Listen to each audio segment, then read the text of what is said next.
बिस्मिल्लाहिर्रहमानिर्रहीम। आज हमारे वेबिनार का सेकंड डे है और कल के दिन हमने काफ़ी कोशिश अच्छी की थी कि कुछ कंसेप्ट जो कि बेसिक थे लेकिन बहुत ज़्यादा इम्पोर्टेंट थे और हम उसको देखें और उसको समझने की कोशिश करें कि असल में मार्केट चलती कैसे, उसका काम क्या है।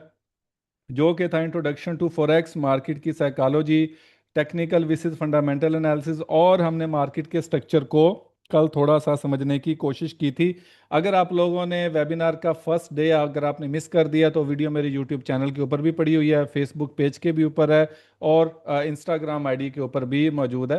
तो अगर आपने वो नहीं ज्वाइन किए तो जब वीडियो अपलोड करूंगा तो डिस्क्रिप्शन के अंदर लिंक्स होगा मेरे साथ साथ सारे सोशल मीडिया का, वहाँ से ज्वाइन कर सकते हैं। आज का जो टॉपिक है वो बहुत ज़्यादा इम्पोर्टेंट है, यानी कल तो ऑफ कोर्स कल का दिन हमारे लिए इम्पोर्टेंट तो था ही। आज हम काम करने वाले हैं सपोर्ट और रेजिस्टेंस पे। बहुत इम्पोर्टेंट है, वेरी वेरी इंपॉर्टेंट है। ये सैमसंग भाई कोई भी अभी मार्किंग नहीं करेगा, लेकिन नहीं तो मुझे मजबूरन आप सबको ब्लॉक करना पड़ जाएगा। तो ये जिन्होंने हैंड रेज किए हैं ये हैंड रिमूव कर दें। फिर क्वेश्चन किसी के हो तो वो सिर्फ अपना हैंड जो है ना वो रेज करे काइंडली। फिर उसके बाद लास्ट पे मैं अपने जो है ना वो मैं आपके क्वेश्चंस लूंगा, अभी मैं आपका क्वेश्चन नहीं लूंगा, ठीक है। सैमसंग भाई मुझे आपको रिमूव करना पड़ जाएगा, अब दोबारा आपने चार्टिंग नहीं करनी, जो भी आपने डॉट बने उसको रिमूव करें। अच्छा, सपोर्ट और रेजिस्टेंस जो है ये काफ़ी ज़्यादा इंपॉर्टेंट है, मार्केट के अंदर इस्तेमाल ही यही होता है। लेकिन मैं आपको बता दूं कि बहुत सारे जो कॉपी पेस्टेड टाइप की जो चीज़ें होती हैं उनको नहीं पता कि एक्चुअल सपोर्ट और रेजिस्टेंस क्या होता है। तो मैं आपको समझाने की कोशिश करूंगा जो मैंने सीखा है अपने उस्तादों से और जो मैंने ऑब्जर्व किया है, अपना नॉलेज मुख्तसर टाइम के अंदर मैं आपको बताऊंगा कि सपोर्ट और रेजिस्टेंस एक्चुअली होता क्या।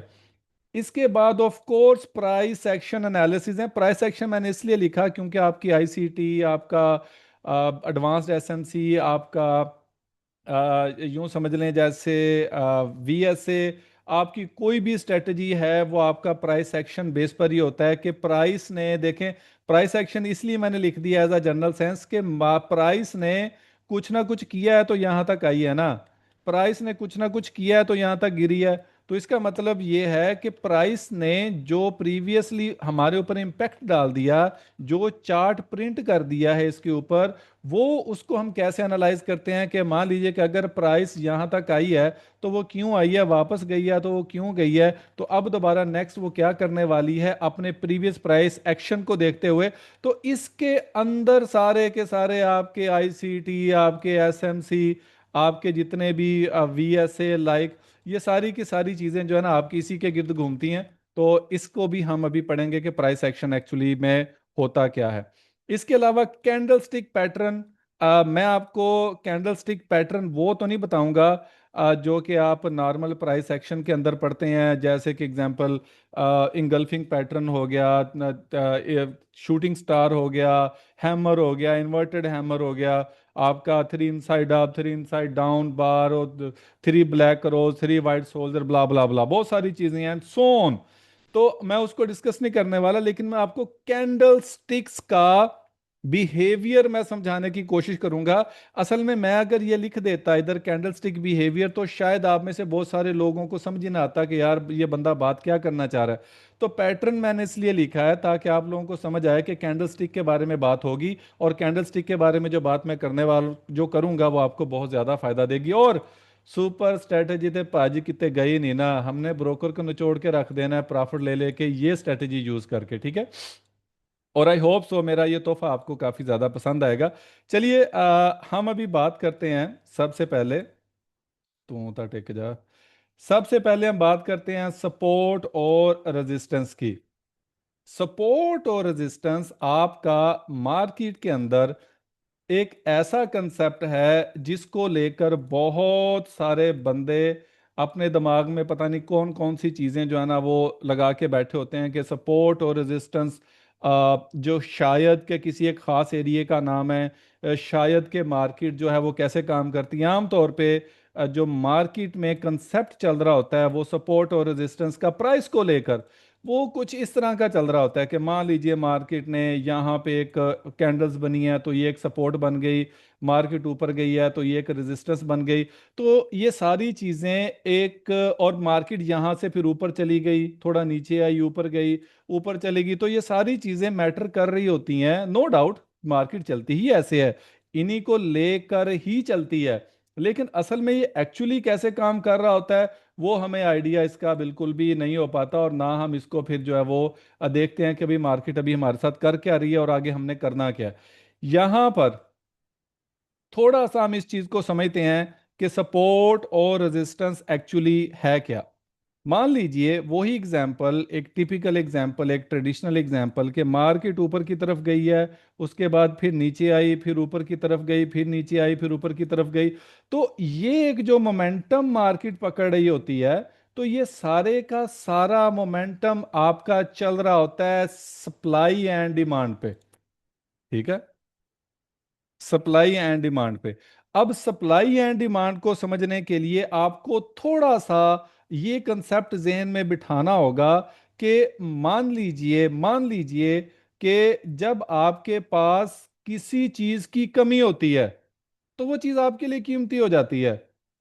जब आपके पास किसी चीज की कसरत होती है, यानी आपके पास वो चीज बहुत होती है, तो आपके हिसाब से उसकी वैल्यू बिल्कुल भी नहीं होती। जैसा कि मान लीजिए कि आपके पास एक गार्डन है, गार्डन के अंदर सुर्ख रंग के गुलाब बहुत ज्यादा खिले हुए हैं। अब सुर्ख रंग के गुलाब हैं, काफी ज्यादा हैं, आपको आप देखते हैं आपके पास बहुत हैं। लेकिन क्या हो कि उन सुर्ख फूलों के अंदर एक वाइट कलर का रोज आ जाए, वाइट कलर का गुलाब आ जाए, फिर आप क्या करेंगे?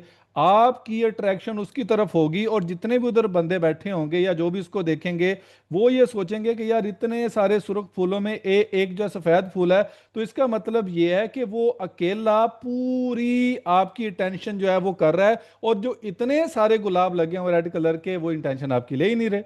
तो इसका मतलब क्या हुआ कि आपकी जो डिमांड है, आपकी जो इंटेंशन है, वो वाइट फ्लावर पे चली गई। हालांकि रेड फ्लावर की सप्लाई आपके पास बहुत ज्यादा थी, आपको उसकी परवाह ही नहीं थी। सेम सिचुएशन आप कमोडिटी की ले लें।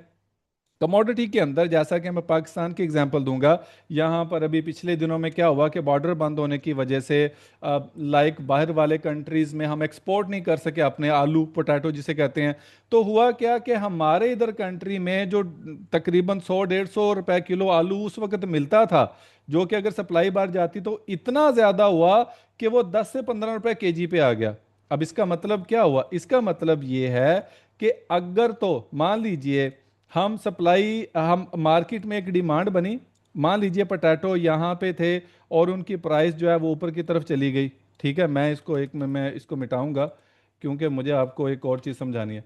मान लीजिए कि मार्केट में यहाँ पे पोटैटो की प्राइस थी और वो ऊपर की तरफ चली गई। यहाँ पे पोटैटो था 10 रुपए और यहाँ पे था 100 रुपए के करीब। ठीक है, अब क्या हुआ, मार्केट की असल कीमत ये थी, लेकिन उसकी सप्लाई मार्केट में बहुत ज्यादा आ गई, मतलब बहुत ज्यादा आ गया। अब मान लीजिए कि एक शॉपकीपर क्या कह रहा है, एक शॉपकीपर कह रहा है कि भाई मैं तो 100 रुपए ही आपको दूंगा, इससे कम बेचूंगा तो मुझे घाटा पड़ता है। लेकिन उसके साथ ही एक दूसरा बंदा बैठा हुआ था, उसके पास भी पोटैटो था। वो कह रहा है यार ये 100 को छोड़, यही चीज, इसी क्वालिटी, इसी सेंस में मुझसे 90 में ले ले। तो क्या ख्याल है कि एक एक वाइज मैन 100 रुपए में महंगा खरीदेगा या 90 रुपए में सस्ता? वो लाजमी तौर पे 90 की तरफ जाएगा।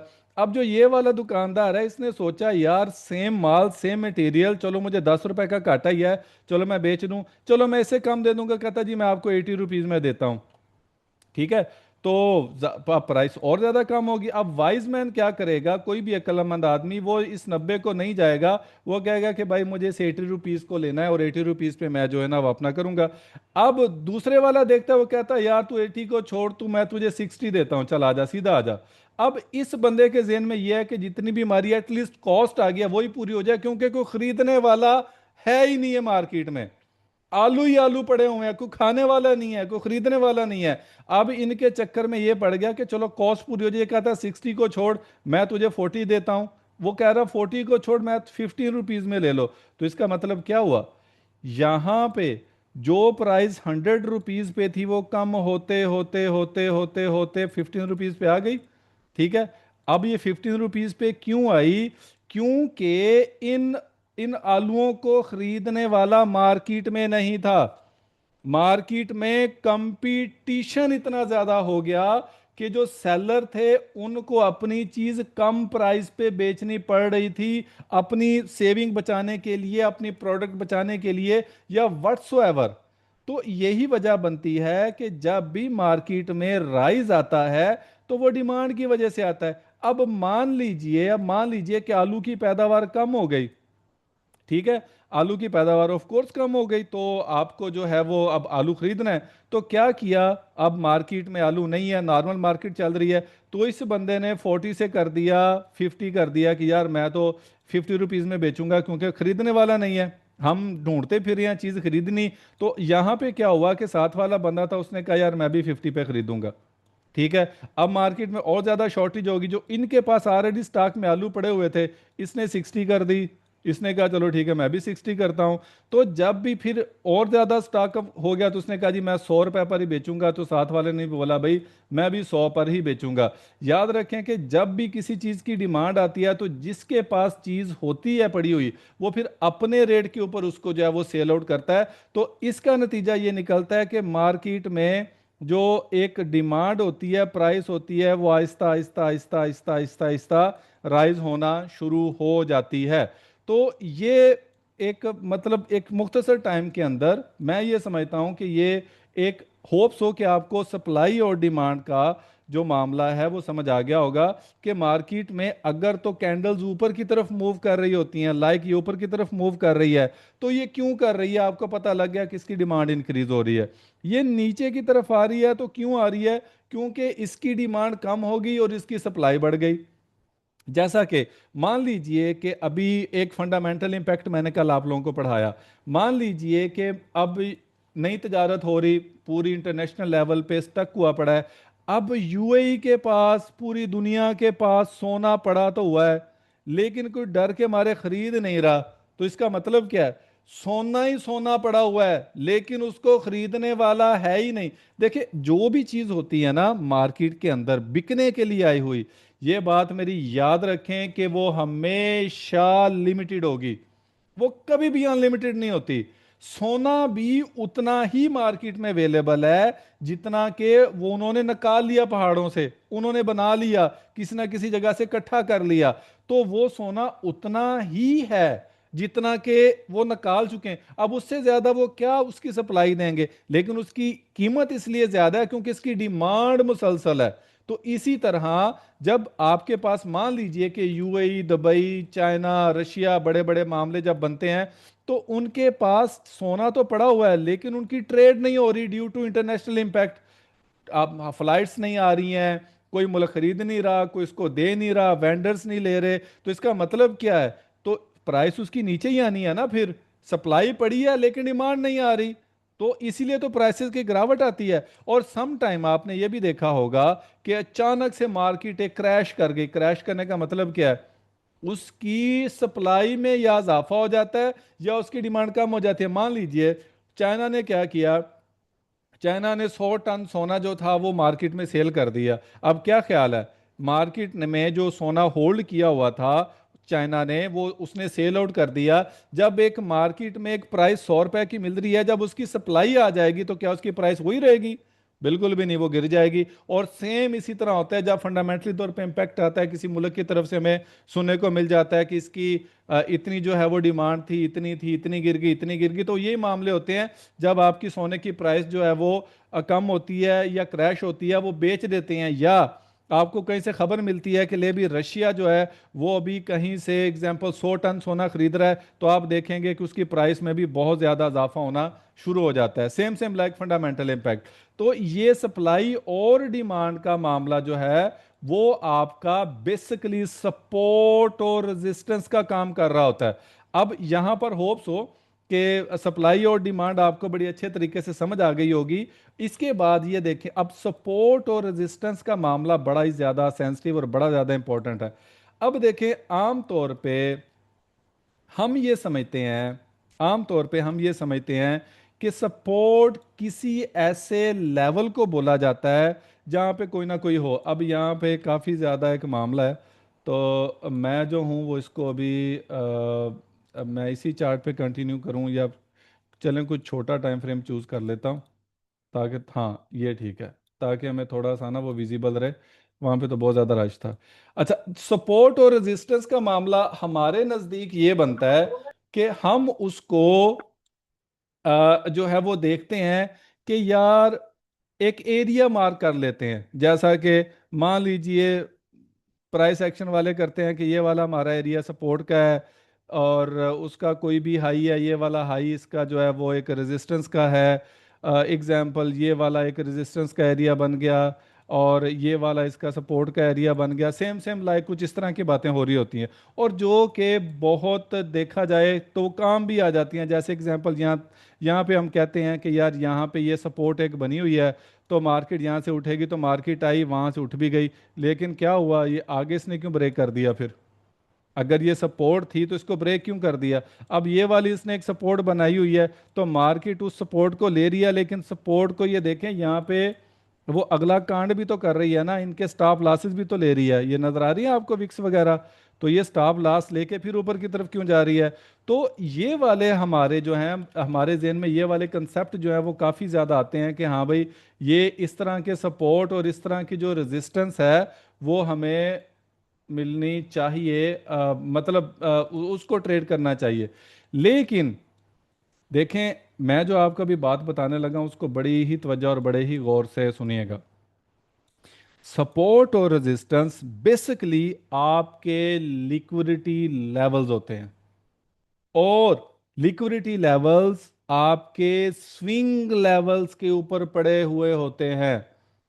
लेट मी टेल यू, आपके ऑर्डर ब्लॉक्स आपकी लिक्विडिटी होते हैं, आपके फेयर वैल्यू गैप्स आपके सपोर्ट और रेजिस्टेंस होते हैं। मैं आपको भी लाइव चार्ट में एग्जांपल दूंगा। चलें, एनी वन, आप में से कोई एक बंदा अनम्यूट करके कोई एक पेयर बोल दे, आपको उधर लेके चलते हैं और आपको उधर सपोर्ट और रेजिस्टेंस का कंसेप्ट समझाता हूं। लेकिन अगर आप लाइक करते हैं इसको गोल्ड को, तो I will stay on gold. Any one, gold के ऊपर है ना? जी गोल्ड के ऊपर। ओके फाइन, बस अब कोई बात ना कीजिएगा। अब यहां पर इसको देखें, मैंने अभी क्या बोला कि आपके जितने भी जो सपोर्ट और रेजिस्टेंस होते हैं, आपके जितने भी ऑर्डर ब्लॉक्स हैं, आपके सारे लिक्विडिटी लेवल्स हैं। जितने आपके फेयर वैल्यू गैप्स हैं, वो सारे आपके सपोर्ट और रेजिस्टेंस हैं। आपके जितने भी स्विंग लेवल्स हैं, वो सारे के सारे लिक्विडिटी लेवल्स हैं, वो आपके सारे के सारे सपोर्ट और रेजिस्टेंस हैं। लेट मी टेल यू, अब देखें यहां पर है क्या। आपको अगर ऑर्डर ब्लॉक का पता है, तो अगर वो तो ऑफ कोर्स अभी ऑर्डर ब्लॉक हमारा कंसेप्ट नहीं है, लेकिन चले मैं आपको बस एक समझा दूंगा, जिनको ऑलरेडी पता है वो उस चीज़ के बारे में वो सही एक काम कर सकते हैं। लाइक वाइज मार्केट ने क्या किया, मार्केट ने, अब मैं आपको समझाने की कोशिश कर रहा हूं। मान लीजिए कि मार्केट ने ये वाला लेवल ब्रेक कर दिया, ये वाला लेवल उसने ब्रेक कर दिया, और कल मैंने समझाया कि एक कैंडल ऊपर रिटेन कर दी, इसका मतलब यह है कि एक वैलिड ब्रेकआउट है, मार्केट ऊपर जाएगी। अब ये मार्केट ऊपर तो चली गई है, ठीक है। अब मुझे बताएं कि क्या ये सारे का सारा एरिया हमारा एक सपोर्ट लेवल था? बिल्कुल था, क्योंकि प्राइस एक्शन वाले ये समझते हैं कि ये वाला एक डेडिकेटेड एरिया, ये वाला एक डेडिकेटेड एरिया क्या है, ये एक सपोर्ट है हमारी, क्योंकि मार्केट बार बार बार बार बार बार बार बार बार बार रिजेक्ट हो रही है। इट्स ओके, इसका मतलब यह है कि मार्केट ने सपोर्ट यहां पे ले ली, मार्केट ऊपर जाएगी, ये चीज हमें समझ में आ गई। लेकिन एक्चुअली में क्या हुआ, एक्चुअली में सपोर्ट कहां से लिया मार्केट ने? ये ऑर्डर ब्लॉक था हमारे पास H1 का, ये मैंने कल आपको समझाने की कोशिश की थी। ये एक ऑर्डर ब्लॉक है H1 का, और मार्केट देखें इस लेवल तक नीचे आई ही नहीं है, यहां पे लिक्विडिटी पड़ी हुई थी, ये आपका सपोर्ट लेवल था, ठीक है। यहां पर क्या है, ये आपका एक ऑर्डर ब्लॉक है, ये एडवांस्ड एसएमसी का ऑर्डर ब्लॉक है। अब और आईसीटी का भी है, ठीक है, दोनों ऑर्डर ब्लॉक्स हैं ये वाले। तो यहां पर इस ऑर्डर ब्लॉक पे सपोर्ट पड़ी थी और मार्केट को वो ऊपर की तरफ उठा के ले गई। आपके ये ऑर्डर ब्लॉक्स हैं, यहाँ पे फेयर वैल्यू गैप्स होते हैं, वो भी आपके सपोर्ट और रेजिस्टेंस होते हैं। मान लीजिए ये देखें, मान लीजिए अब मैं आपको एक और बात भी समझाने लगा हूं सपोर्ट के वाले से। अब देखें, शायद आपको भी ये बात समझ में आ जाए कि ये जो फेक एक लंबा सारा एरिया जो लोग मार्क कर देते हैं, actually they are fooling you. अब यहां पर क्या है, मार्केट ऊपर हमें पता लग गया कि ट्रेंड बाय में है, तो हमें सेलिंग के मामले पे ट्रेड करने से अवॉइड करना है, हमें भी बाय में रहना है। जैसा कि बोला, ट्रेंड इज फ्रेंड। अब यहां पर क्या है मामला, अब यहां पर अगर आप देखें, बड़े गौर से देखें, मैंने आपको बोला आपका हर किस्म का ऑर्डर ब्लॉक, आपका फेयर वैल्यू गैप, आपके स्विंग लेवल्स जो है वो सारे लिक्विडिटी। और स्विंग लेवल मैं आपको बता दूं, एक कोई भी कैंडल, एग्जांपल ये कैंडल है, इस ए कैंडल के लेफ्ट साइड पे एक कैंडल नीचे हो, राइट साइड पे एक कैंडल नीचे हो, ये आपका स्विंग हाई है। अगर कोई भी कैंडल जिसके एक कैंडल लेफ्ट साइड पे ऊपर हो, राइट साइड पे ऊपर हो, वो आपका स्विंग लो कहलाता है। अब आप इस वीडियो को रिकॉर्डिंग भी डाल दूंगा, इस कंसेप्ट को आप मास्टरिंग कर लीजिएगा, तो आपको पता लग जाएगा कि स्विंग लेवल्स होते क्या हैं। तो आपका कोई भी स्विंग हाई, जैसा कि मैंने बोला, वो आपका रेजिस्टेंस होता है। अब क्या है, अब देखिए मार्केट ऊपर की तरफ जा रही, आपको पता है कि आपकी रेजिस्टेंस इस लेवल पे पड़ी है, ठीक है। मैं इसको थोड़ा सा जो है वो करता हूं, ठीक है। अब यहां पर देखें, अब मार्केट ऊपर जा रही है, मुझे पता है कि मार्केट कहां से रिजेक्ट हो रही है, जो मोस्ट रीसेंट इसका ट्रेंड है। अब मार्केट ने यहां पे एक फेयर वैल्यू गैप बना दिया, एक सपोर्ट यहां पे क्रिएट कर दी। फेयर वैल्यू गैप बन गया, इसका मतलब यह है कि मार्केट ने यहां पे एक सपोर्ट क्रिएट कर दी। अब अगर इस सपोर्ट को तोड़ देगा तो मार्केट फिर अगली सपोर्ट तक जाएगा। तो इससे अगली सपोर्ट कौन सी पड़ी हुई है, ये वाला स्विंग लेवल। जैसा कि मैंने अभी बोला, अगर ये फेयर वैल्यू गैप ब्रेक हो गया, ये एक सपोर्ट है, मार्केट को ऊपर जाना चाहिए। अगर इसको ब्रेक कर गया तो फिर इससे पहले मार्केट ब्रेक नहीं लगाएगी, ये बात मेरी याद रखें, मार्क माय वर्ड्स। उसके बाद क्या है, यहां पे क्या हुआ, यहां पे इस तरह का मामला बना है। आवाज आ रही है आप सबको मेरी? काइंडली कोई अनम्यूट करके मुझे बताए प्लीज, आवाज मेरी आ रही है? क्योंकि मुझे जी सर, आ रही है। जी जी। ओ ओके अरे यार, ओके ये ओके ओके, कैसे आ थैंक यू गई thank you sir? Thank you thank you thank you thank you.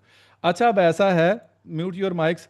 अब नेक्स्ट मार्केट ने क्या किया, क्या मार्केट ने इस सपोर्ट से रिजेक्शन ली? बताएं, ली। और हुआ क्या कि मार्केट ने सपोर्ट से रिजेक्शन लेके अपना जो रेजिस्टेंस था उससे भी ब्रेक कर दिया।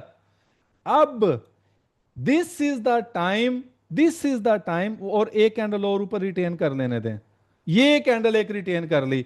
अब दिस इज द टाइम के मुझे देखना है यहां पे लुकिंग लेफ्ट, लुकिंग लेफ्ट, मेरे पास नेक्स्ट रेजिस्टेंस क्या है। समझ आ रही है? अब आप देखें कि यहां तक तो मुझे समझ आ रही थी ना कि बस यहां तक जाना है। अब अगर इसको भी ब्रेक कर दिया तो मुझे देखना है कि लुकिंग लेफ्ट मेरे पास बाकी बचा क्या, मार्केट जा कहां पे सकती है। तो मैंने जब देखा तो मुझे नजर आया कि भाई यहां पे तो एक ओवरलैपिंग पीडीए रे भी था, ठीक है, जो कि मार्केट बड़ी आसानी से ब्रेक कर गई है। ये मैं बाद में समझाऊंगा, आपको समझा नहीं सकता। ये सॉफ्ट लिक्विडिटी थी, मार्केट ने इसको कोई घास नहीं डालना। हाँ, अलबत्ता यहां पे ये एक ऑर्डर ब्लॉक है प्लस फेयर वैल्यू गैप है, तो इसका मतलब ये है कि अब नेक्स्ट मेरा जो टारगेट है वो यहां से लेकर यहां तक की ट्रेड को होल्ड करना है, यहां से लेकर यहां तक को। और मेरी जो रेजिस्टेंस बनती है वो ये वाला लेवल बनता है 4073। अब आप 4054 के ऊपर हैं, यहां से अब आप 4073 तक का टारगेट रख के चलेंगे कि मुझे पहली रेजिस्टेंस मेरी यहां पे आ रही है और मार्केट को मुझे यहां पे रिजेक्शन देना चाहिए। अब एग्जांपल हमने देखा कि मार्केट ऊपर गई, नीचे आ रही है। अच्छा, अब एक और चीज भी आप देखें, क्या आपको ये फेयर वैल्यू गैप नजर आ रहा है? तो इस फेयर वैल्यू गैप से मार्केट ने सपोर्ट नहीं ले ली, तो वो कहां गए, जो एक लंबे सारे एरिए, एक लंबी सारी मामले जो हम इधर वो कर लेते हैं, होल्ड कर लेते हैं कि ये पूरे का पूरा एरिया हमारा सपोर्ट है, पूरे का पूरा एरिया रेजिस्टेंस है। तो अब क्या हुआ कि मार्केट ने यहां से सपोर्ट नहीं ली क्या इस फेयर वैल्यू गैप से, और मार्केट ऊपर की तरफ जा रही है, ठीक है। क्योंकि लुकिंग लेफ्ट हमारे पास टारगेट जो था वो ये वाला टारगेट था। अब एग्जांपल हम उसको देखेंगे कि ये देखें, क्या मार्केट जब उस एरिया तक आई है, ये मैं आपको मोस्ट रीसेंट प्राइस एक्शन बता रहा हूं, मोस्ट रीसेंट मार्केट का बिहेवियर, तो क्या मार्केट ने यहां से रिजेक्शन नहीं ली? अब जबकि यहां से रिजेक्शन ले ली है, अब अगर इस ये बार बार भी यहां से रिजेक्ट हो सकता है ना, याद रखें एक बात, फेयर वैल्यू गैप सिर्फ एक बार प्ले होता है, ऑर्डर ब्लॉक स्विंग लेवल्स बार बार प्ले हो सकते हैं, ये बात बहुत कम लोगों को पता है। अब क्या है, अब अगर एग्जांपल मार्केट दोबारा अगर इस फेयर वैल्यू गैप में आएगी और क्लोजिंग दे देगी, तो इसका मतलब यह है कि मार्केट अब नीचे ही जाएगी उस फेयर वैल्यू गैप से नीचे कोई और सपोर्ट लेने के लिए। अब यहां पर नेक्स्ट कैंडल को अगर हम देखेंगे, तो नेक्स्ट कैंडल आपको ये देखें, ये इसने क्या किया, इसने क्लोज कर दिया कि नहीं कर दिया? अब जब मार्केट ने इस ऑर्डर ब्लॉक के अंदर भी अपनी क्लोजिंग दे दी है, इसका मतलब यह है कि अब लुकिंग लेफ्ट, अब लुकिंग लेफ्ट, हम लुकिंग लेफ्ट हमारे पास क्या है, इससे आगे लुकिंग लेफ्ट हमारे पास क्या रेजिस्टेंस है, हमारे पास ये स्विंग लेवल रेजिस्टेंस है। तो इसका मतलब यह है कि अब मार्केट को यहां तक जाना है, या मार्केट अब यहां से रिजेक्ट होगी, समझ आ गई? और अगर हम इसको कंटिन्यू नेक्स्ट करते हैं, देखते हैं कि गई कि नहीं गई, मार्केट ऊपर जाने की कोशिश कर रही है, लेकिन अब यहां पे ये फेल हो गया, मार्केट क्या हुआ, यहां से इसने ये लिक्विडिटी लेवल नहीं ली। अच्छा, अब हम देखते हैं कि मार्केट का क्या बिहेव है, और हमें ये बड़े अच्छे तरीके से पता है कि मार्केट ने नीचे एक फेयर वैल्यू गैप जो है बना रखा है, तो मोस्ट लाइकली मार्केट का जो सपोर्ट जोन है जो मोस्ट रिसेंट है वो ये वाला फेयर वैल्यू गैप है, मार्केट को यहां से रिजेक्ट होना चाहिए। अब हम देखेंगे कि मार्केट ने क्या किया, फेयर वैल्यू गैप के अंदर आई, और ये ले मेरे भाई ये रिजेक्शन लेके कहां तक जा रही है, ऊपर की तरफ। अब आप लोगों को बहुत अच्छे तरीके से पता है, कल मैं ये चीज आपको मैं बता चुका हूं कि भाई अब मार्केट नो रेजिस्टेंस जोन में दाखिल हो चुकी है, अब कम अज कम ये वाला लेवल और यहां तक आया, तो ये अब डबल टॉप की लिक्विडिटी भी लेगा, और अब मार्केट जो है यहां तक जा रही है फॉर श्योर, क्योंकि इसकी रेजिस्टेंस अब ये बनती है। और अगर इसने कोई यहां पे फेयर वैल्यू गैप बना दिया तो वो भी सपोर्ट का काम करेगा, लेकिन हम याद रखें कि हम सपोर्ट और रेजिस्टेंस हम एक स्ट्रक्चर को देखते हुए तय करते हैं। याद रखें ये 1 आवर का चार्ट है, पॉसिबल है कि जब आप 4 आवर के चार्ट में जाएं यहाँ पे कुछ नजर ना आए, अगर आप डेली के चार्ट में जाएं तो आपको यहाँ पे कुछ नजर ही ना आए। तो टाइम फ्रेम भी आपका मैटर कर रहा होता है कि आपने किस टाइम फ्रेम पे कौन सी चीज लेनी है, तो वो आपको काफी ज्यादा जो है वो डिस्टरबेंस जो है वो क्रिएट कर सकता है।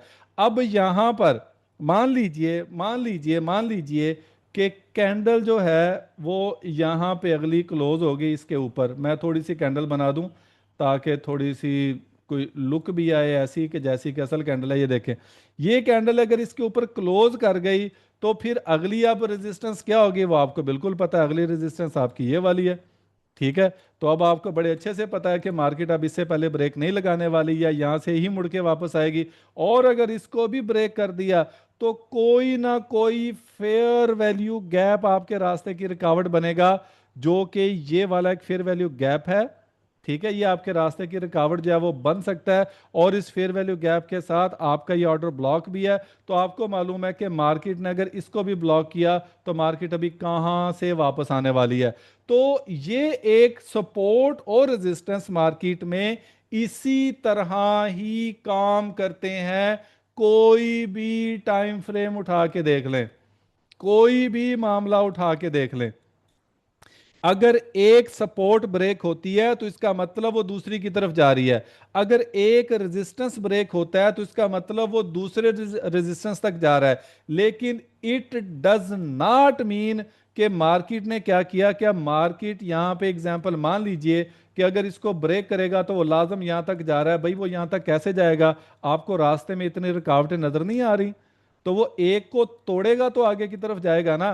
तो हम मतलब इतना लॉन्ग रन का हम परसेप्शन बना के बैठ जाते हैं कि भाई मार्केट जो है वो यहां से वहां तक जाएगा। हाँ, ऐसा हो सकता है। अब मैं आपको एक बात बताऊं, मान लीजिए कि अब यहां पर ये एक रेजिस्टेंस था, फेयर वैल्यू गैप, मार्केट ने उसको ब्रेक कर दिया, इसके अंदर कैंडल क्लोज कर दी।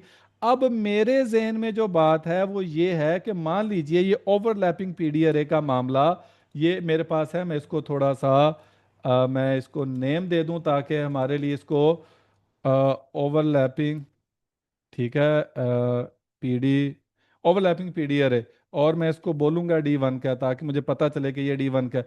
अब मान लीजिए कि अगली रेजिस्टेंस मेरे पास ये पड़ी हुई है ओवरलैपिंग पीडीआर है, किसके अंदर? डेली के अंदर।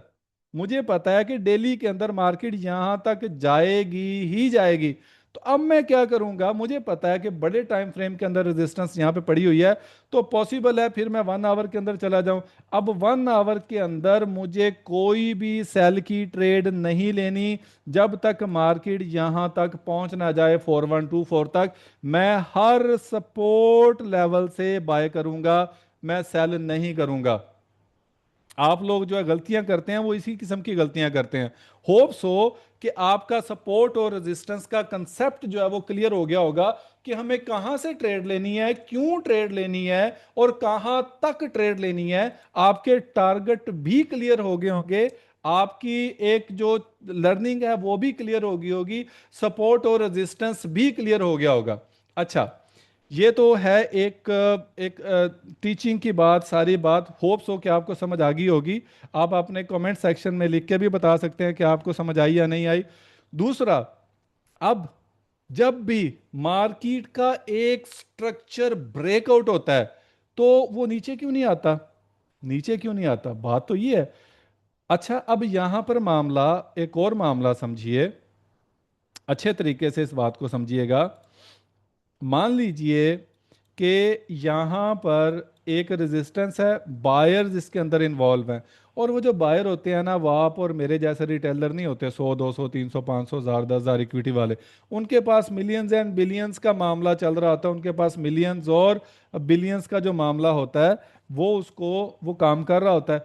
अब यहाँ पर क्या है, मान लीजिए कि किसी ने यहाँ पे खरीदारी की, उसका टारगेट ये वाला था, ठीक है। अब मार्केट को वो उसके अंदर वो बाय किए जा रहा है, वो बाय किए जा रहा है, वो बाय किए जा रहा है। तो जाहिरी बात है कि उसके पैसे के, उसके पास इतना पैसा है तो उसने मार्केट को उठाया ना इधर तक। अब यहां पर हुआ क्या कि मार्केट ने ब्रेक कर दिया। अब जब मार्केट ने ये वाला लेवल, याद रखें कि मैंने आपको बोला था कि सप्लाई और डिमांड जो है, वो सप्लाई और डिमांड काफी ज्यादा उसको वो कवर अप कर रहे होते हैं। अब क्या है, अब अगर मामला, और अब वाला जो मामला, यार आप लोग मेरी जो कमेंट की तरफ तवज्जो चलेगी, सॉरी। अब वाला ये जो मामला बन रहा है, एग्जाम्पल ये वाला जो ब्रेकआउट हो गया, यहां पे सेलर्स अपनी सप्लाई को ऐड नहीं कर सके। हुआ क्या कि यहां पे जो सप्लाई पड़ी थी वो भी इस बंदे ने खरीद ली, सारी की सारी। समझ आ रही है? यानी मार्केट में यहां पे जो ब्रेकआउट हुआ है ना, ये देखिए आम लोगों को ये बात पता नहीं होती। ये जो ब्रेकआउट हुआ है इसका मतलब यह है कि इसके ऊपर जो सप्लाई पड़ी हुई थी, जिसको हम रेजिस्टेंस कहते हैं, वो रेजिस्टेंस को भी खा गया। खाने से मुराद ये, इसने यहां पे सप्लाई भी खरीद ली। अब जब इसने यहां पे सप्लाई अपनी खरीद ली है, तो इसका क्या मतलब है, इसने यहां पे कितना पैसा लगाया होगा जो उसने ये वाली सप्लाई भी खरीद ली। ठीक है। अब यहां पर क्या है कि यहां पर जब इसने सप्लाई खरीद ली, तो आपका क्या ख्याल है कि क्या वो प्राइस को नीचे आने देगा? ठीक है। वो क्या करेगा कि यहां पे उसने और ज्यादा मार्केट में खरीदी, जो एक सेलिंग क्रिएट हो रही थी वो भी खरीदी। अब इसने क्या किया कि मार्केट जैसी नीचे आई, उसने और ज्यादा खरीदारी की। अब आपका क्या ख्याल है कि जिसने मिलियंस और बिलियंस की जो है वो यहाँ पे खरीदारी पीछे करता आ रहा है, और यहाँ पे सारी की सारी सप्लाई भी खरीद ली, वो प्राइस को नीचे आने देगा? वो कभी भी नीचे आने नहीं देगा। तो इसका नतीजा क्या निकलता है कि जब भी यहाँ पे ब्रेकआउट होता है तो उसके बैकअप पे इतना पैसा पड़ा हुआ होता है कि वो यहाँ पे फर्दर बाइंग करता है। फर्दर, आपने देखा होगा, आपने सुना भी होगा बहुत सारी जगहों पे कि भाई resistance become support, support become resistance, ये कंसेप्ट बड़ा कॉमन है। तो वो रेजिस्टेंस बिकम सपोर्ट कैसे बनता है कि जो रेजिस्टेंस होती है, जैसे supply become demand, demand become supply, तो वो रेजिस्टेंस कैसे काम कर रहे होते हैं? लाइक वाइज यहाँ पे जितनी भी सप्लाई थी वो सारी खरीद ली। अब जब मार्केट में है ही नहीं कुछ आने को, तो डिमांड ही बननी है ना। तो क्या हुआ, तो रेजिस्टेंस बिकम सपोर्ट बन गया कि जितनी भी यहाँ पे सप्लाई थी वो सारी की सारी खरीद ली गई। अब लामहल्ला तौर पे बायर्स इसके अंदर बैठेंगे कि मार्केट अब इससे नीचे जाने वाली है नहीं, क्योंकि मार्केट में जितनी भी सप्लाई आने थी वो तो सारी खरीद ली गई है। तो लोग क्या करते हैं, फिर रिटेलर्स भी इसके साथ बैठना शुरू कर देते हैं, और इवेंचुअली प्राइस जो है वो फिर ऊपर की तरफ मूव कर जाती है। बात मेरी समझ आ गई? आई होप सो कि आपको ये वाला कंसेप्ट जो है सपोर्ट और रेजिस्टेंस का, ये एक मुख्तसर टाइम के अंदर है, तो ये बड़ा एक लंबा चौड़ा काम है, तो ये मुख्तसर टाइम के अंदर शायद आपको समझ आ गया होगा कि एक्चुअली में सपोर्ट और रेजिस्टेंस जो है वो होते क्या हैं, और सपोर्ट और रेजिस्टेंस काम कैसे करते हैं। मैं आप सब लोगों के क्वेश्चन जो है वो लास्ट पे लूंगा। इन सब चीज़ों को लेके आप अपने अपने क्वेश्चन जो हैं वो राइट डाउन कर लें और हैंड रेज कर दें इधर, और मैं जिसका नाम बोलूंगा काइंडली वही प्लीज जो है वो पार्टिसिपेट करे, वही क्वेश्चन बोले। और इसके साथ साथ जो है वो व्हाट्सएप की कम्युनिटी का लिंक भी मैंने जो है ना वो चैट बॉक्स के अंदर मैंने जो है वो दे दिया हुआ है।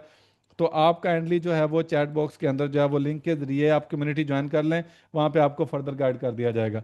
अब जो दूसरा हमारा टॉपिक है मेरे भाई लोग, वो है आपका प्राइस एक्शन एनालिसिस। देखें, जो प्राइस एक्शन एनालिसिस है ना, यूं समझें कि ये पूरे का पूरा आपका एक कोर्स ही है।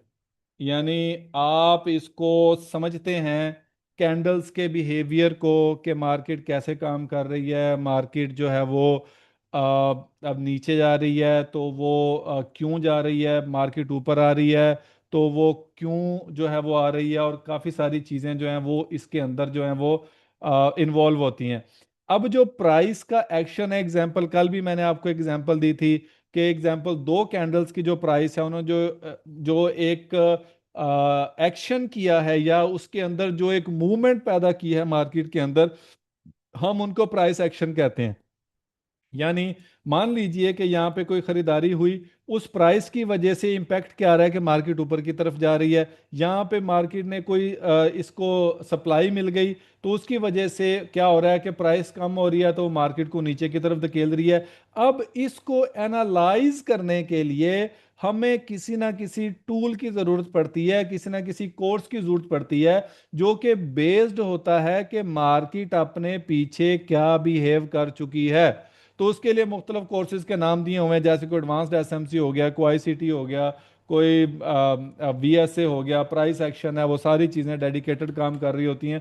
तो उसको समझने के लिए हमें एक पूरे का पूरा कोर्स जो है ना वो करना पड़ेगा। तो जो प्राइस एक्शन एनालिसिस हैं, वो मैं ऑलरेडी आई थिंक मैं आपको कल बता चुका हूं, लेकिन अभी भी मैं बताने की कोशिश करता हूं कि आपको ये देखना है, प्राइस एक्शन के अंदर आपको काफ़ी सारी चीज़ों का ध्यान रखना होता है।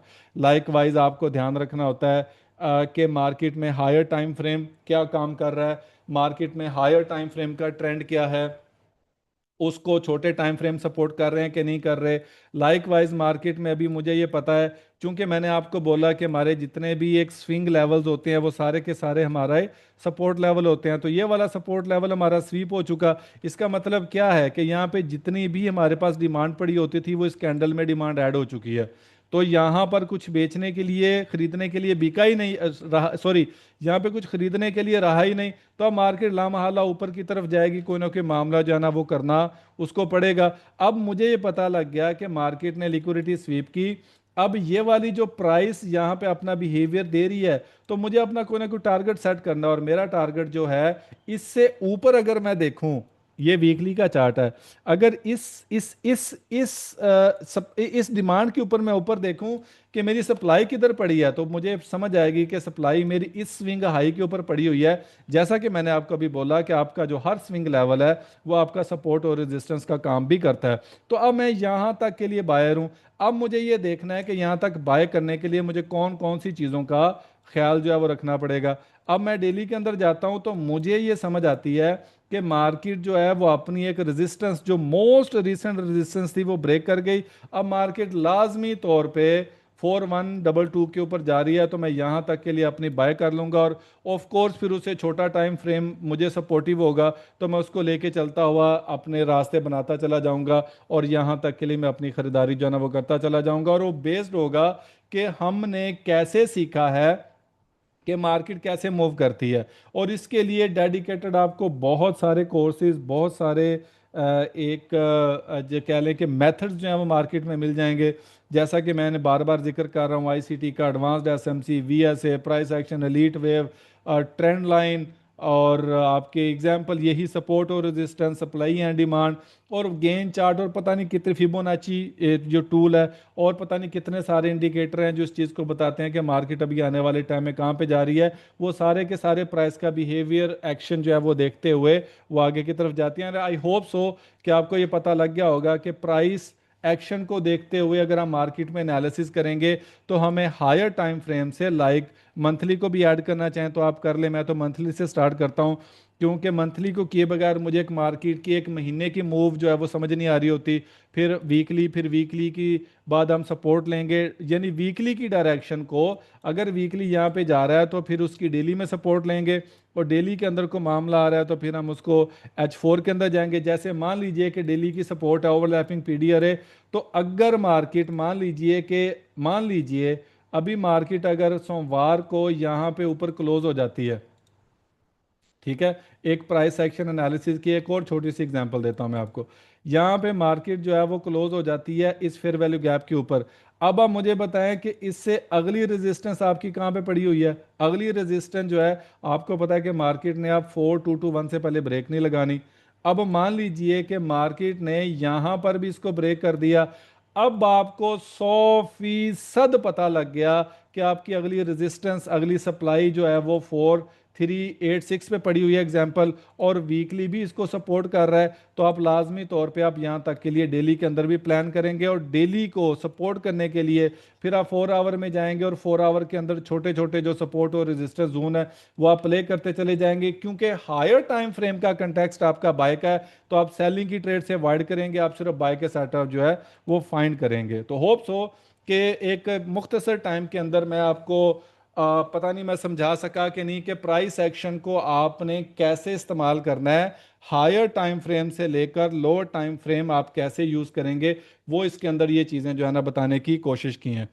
अब यहां पर वेरी इंपॉर्टेंट आपका जो है वो candle stick pattern. Candle stick pattern जो है वो आपका इतना ज्यादा इंपॉर्टेंट है। एग्जाम्पल, मैं इसको पैटर्न्स की बजाय मैं इसको स्लैश कर देता हूं, बिहेवियर। ओहो, क्या हो गया भैया, यो बिहेव, और कितने गए, अब फिटे हाल ही, BHAVIOR, बिहेवियर। चलें, अगर स्पेलिंग में कोई गलती हो जाए तो उसके लिए मादरत, मैं मेरी अंग्रेजी वैसे ही बड़ी कमज़ोर है। तो यहाँ पर क्या है, कैंडलस्टिक बिहेवियर में अब है क्या, अब ये चीज़ें आपको बड़ी आसानी से, सॉरी, अब बड़ी जो है ना एहतियात से आपको देखना है। अब देखें, यहाँ पर बहुत सारी किस्म की कैंडल्स होती हैं जिसको अंडरस्टैंड करना हमारे लिए बहुत ज़्यादा ज़रूरी है। सबसे पहले तो अगर आपने इस चीज़ को अंडरस्टैंड कर लिया तो मैं आपको ये गारंटी तो खैर मैं नहीं दे सकता, लेकिन आपको ये मैं बिल्कुल बड़ा क्लियरली कह सकता हूँ कि मार्केट जो है वो आपकी इंतहाई ज़्यादा समझने में आसान हो जाएगी, और आपको काफ़ी ज़्यादा हेल्प मिल जाएगी। देखें, ये एक बाय की कैंडल है, ठीक है, और ये जो बाय की कैंडल है ये एक मोमेंटम को शो करती है आम तौर पे, कि market is more likely to go buy. के मतलब ये कि मार्केट ने अगर ये वाली कैंडल क्लोज की तो आपके जेहन में ये इंडिकेशन हो जाना चाहिए कि मार्केट जो है अपना फर्दर सफर जो है जिस डायरेक्शन में भी, बाय की डायरेक्शन में, एग्जांपल ये कैंडल है, तो वो बाय की डायरेक्शन में अपना सफर जारी रखना पसंद करेगी। एंड सेम लाइकली अगर ये वाली कैंडल ऊपर आपकी सेल की बनती है, ठीक है, मैं आप इसको थोड़ा सा, यानी एग्जांपल, वे चांदी के नहीं आंदी तो चलो खैर हम अलहदा से उठा के डाल देंगे। अगर ये वाली कैंडल मान लीजिए कि ये सेल की कैंडल बनी हुई है, तो इसका मतलब यह है कि market is more likely to continue its trend, ठीक है। अब बाय के अंदर जब आपको इस किस्म की कैंडल मिले, एग्जाम्पल ये थोड़ा सा लाइक इस तरह, तो आपको ये समझ जाना चाहिए कि मार्केट के अंदर बायर्स जो हैं, सॉरी, सेलर्स इन्वॉल्व हुए थे। ये बहुत ज्यादा इंपॉर्टेंट बात है समझने वाली। ये कोई आम मतलब चीज जिन लोगों को पता है, ऑफ कोर्स मैं उनसे मुखातिब नहीं हूं। जो बिगनर्स हैं मैं सिर्फ उनके लिए कह रहा हूं कि ये वाली कैंडल जो है ये एक नॉर्मल कैंडल है, नॉर्मल मोमेंटम की कैंडल है। लेकिन ये कैंडल मामूली नहीं है। उसकी वजह क्या है? यहां पे तो इस कैंडल में तो सिर्फ बायर्स इन्वॉल्व हैं सारे के सारे। इस कैंडल के अंदर क्या हो गया है? तो बायर्स, लेकिन इसके अंदर पहले सेलिंग जनरेट हुई है। यानी सेलर्स ने मार्केट को नीचे भेजने की कोशिश तो की, लेकिन बायर्स फिर उसे खींच के ऊपर की तरफ ले आए हैं। इसका मतलब ये है कि सेलर्स ने जितनी भी यहां पे लिक्विडिटी जनरेट की थी, बायर्स ना सिर्फ उसको खा गया बल्कि उसको कैंडल्स को बाय के अंदर रिटेन कर दिया। तो ये मोस्ट लाइकली पावरफुल हो जाती है कि ये ऊपर की तरफ अपने सफर को जारी रखेगी। सेम सिचुएशन जो है वो आप यहां पर भी करें कि यहां पे अगर मामला जो है वो एग्जांपल आधा हो गया है, तो यहां पर भी मार्केट जो है वो ऊपर बायर्स ने लेके जाने की कोशिश की, लेकिन कैंडल जो है वो क्लोजिंग नीचे दे दी। तो इसका मतलब यह है कि मार्केट अभी ऊपर जाने में इंटरेस्टेड नहीं है, मार्केट नीचे जाएगी। इसके बाद आपको कैंडल मिलेगी कुछ इस तरह की। इसका मतलब क्या है? इसका मतलब यह है वो ही जो मैंने पिछली कैंडल में बताया कि मार्केट में सेलर्स ने बहुत कोशिश की है कि मार्केट को यहां तक नीचे लेके आ गए, सेलिंग जनरेट कर दी, पैसा लगा दिया। लेकिन बायर्स ने क्या किया कि उसी कैंडल को उठा के फिर दोबारा ऊपर की तरफ ले गए और क्लोजिंग ऑन द हाई कर ली। याद रखें कि ये एक very very high probability setup होता है कि मार्केट रिवर्स कर, सॉरी, कि मार्केट अपना ट्रेंड कंटिन्यू करेगी। Very very high probability. और आमतौर पे आपने मुझे स्ट्रीमिंग के अंदर भी कहते हुए सुना होगा कि जिन कैंडल्स के नीचे विक्स है, मैं कह रहा हूं यार बहुत बाइंग हो गई है, यानी इसके अंदर बाइंग शो कर रहा है। इसका मतलब क्या होता है? मुझे ये विक्स नजर आ रही होती हैं जिसकी बेस पे मैं ये समझता हूं कि सेलर्स का पैसा भी लिया और बायर्स ने अपनी परचेजिंग भी की, फिर ही ऊपर आई है ना प्राइस। तो अभी ये फर्दर को प्राइस को कंटिन्यू करेंगी। तो सेम लाइकवाइज आप जब यहां पर इस कैंडल को देखते हैं तो यहां पर भी सेम स्टोरी होती है कि मार्केट जो है वो अपनी सेलिंग के मोमेंटम को कंटिन्यू करेगी। मार्केट जो है वो भी शायद के बाय में जाने के मूड में नहीं है। अच्छा, इसके बाद आगे जो कैंडल्स आपको नजर आती हैं एग्जाम्पल, वो आपको कुछ इस तरह की कैंडल जो है वो नजर आएगी कि मार्केट में मतलब बायर्स और सेलर्स जो हैं वो तकरीबन सेम सेम लाइक जो है वो बराबर रह गया, लेकिन फिर भी बाइंग का थोड़ा सा प्रेशर रह गया। तो इसका मतलब ये होता है कि अगर मार्केट में बायर्स इन्वॉल्व हुए हैं तो सेलर भी तो है ना। अगर सेलिंग इन्वॉल्व हुई है तो बायर्स भी तो इन्वॉल्व हैं। तो ऐसी सिचुएशन में आपको थोड़ा सा मुहतात हो जाना होता है। तो आपको मार्केट के अंदर फिर ट्रेडिंग जो है, जो भी अगर आप एग्जीक्यूट करने वाले हैं तो वहां पे आपको मुहतात हो जाना होता है। तो आपको फिर वहां पे किसी भी किस्म की कोई ट्रेड एग्जीक्यूट नहीं करनी होती। आपका माथा ठनक जाना चाहिए कि कुछ ना कुछ मार्केट में ऐसा होने वाला है कि जो कि नहीं होना चाहिए। इसी तरह सेम सेम लाइक, ठीक है, मार्केट में अगर आपको इस किस्म की कैंडल मिल जाए, यानी ओए हो भी जा, मार्केट में अगर आपको इस किस्म की कैंडल मिल जाए कि नीचे से शुरू हो और मतलब ऊपर तो जाए, यानी यहां से मान लीजिए कि यहां से पहले नीचे गई, मार्केट यहां तक नीचे गई है, मान लीजिए, ये बाय की कैंडल की बात कर रहा हूं। और फिर उसके बाद यहां पे इतनी ज्यादा इसने मूवमेंट दे दी ऊपर की तरफ। ठीक है, ये मैंने एरो थोड़ा सा मैंने कंफ्यूज ना करे आपको। इतनी ज्यादा मार्केट में बाइंग दे दी, लेकिन हुआ क्या कि सेलर्स मार्केट को खींच के नीचे ले आए। अब यहां पर जिसे इन्वर्टेड हैमर्स भी कहते हैं, अब यहां पर मामला क्या बनता है कि मार्केट में ये शो कर रहा है कि बाइंग तो हुई है, लेकिन भाई सेलर्स ने मार्केट को नीचे की तरफ धकेल दिया। अब ये जो ग्रीन कलर है मेरे लिए इनवैलिड हो जाएगा, मैं यहां पे ट्रेड नहीं करूंगा जब तक कि मुझे बायर्स इन्वॉल्व होते हुए नजर ना आ जाए। मैं बाय के अंदर नहीं बैठने वाला। तो इस कैंडल का भी आपको ध्यान रखना होता है कि आपको इसके ऊपर यहां पर भी आपको बाइंग का मामला अभी नहीं करना, आपको यहाँ पे सेलिंग करना है। एंड सेम लाइकवाइज आपको यहाँ पे सेलिंग नहीं करनी, आपको यहाँ पे कोशिश करना है कि आप अभी अवॉइड करें ट्रेडिंग से, और इसको जो है वो आप ट्रेड करने की कोशिश ना करें। एंड सेम सेम लाइकवाइज यहाँ पे जो है सम टाइम आपका कोई डोजी टाइप बनती है, ना वो बाय में होती है ना वो सेल में। इसका मतलब ये है कि बाइंग और सेलिंग का जितना भी प्रेशर है वो रिलीज हो चुका, वो अभी इतना इम्पैक्टफुल नहीं रहा, और मार्केट मोस्ट लाइकली जो है वो अपना किसी डायरेक्शन में नहीं जाएगी जब तक कोई अगली कैंडल्स जो हैं इसके अंदर इन्वॉल्व नहीं हो जाती।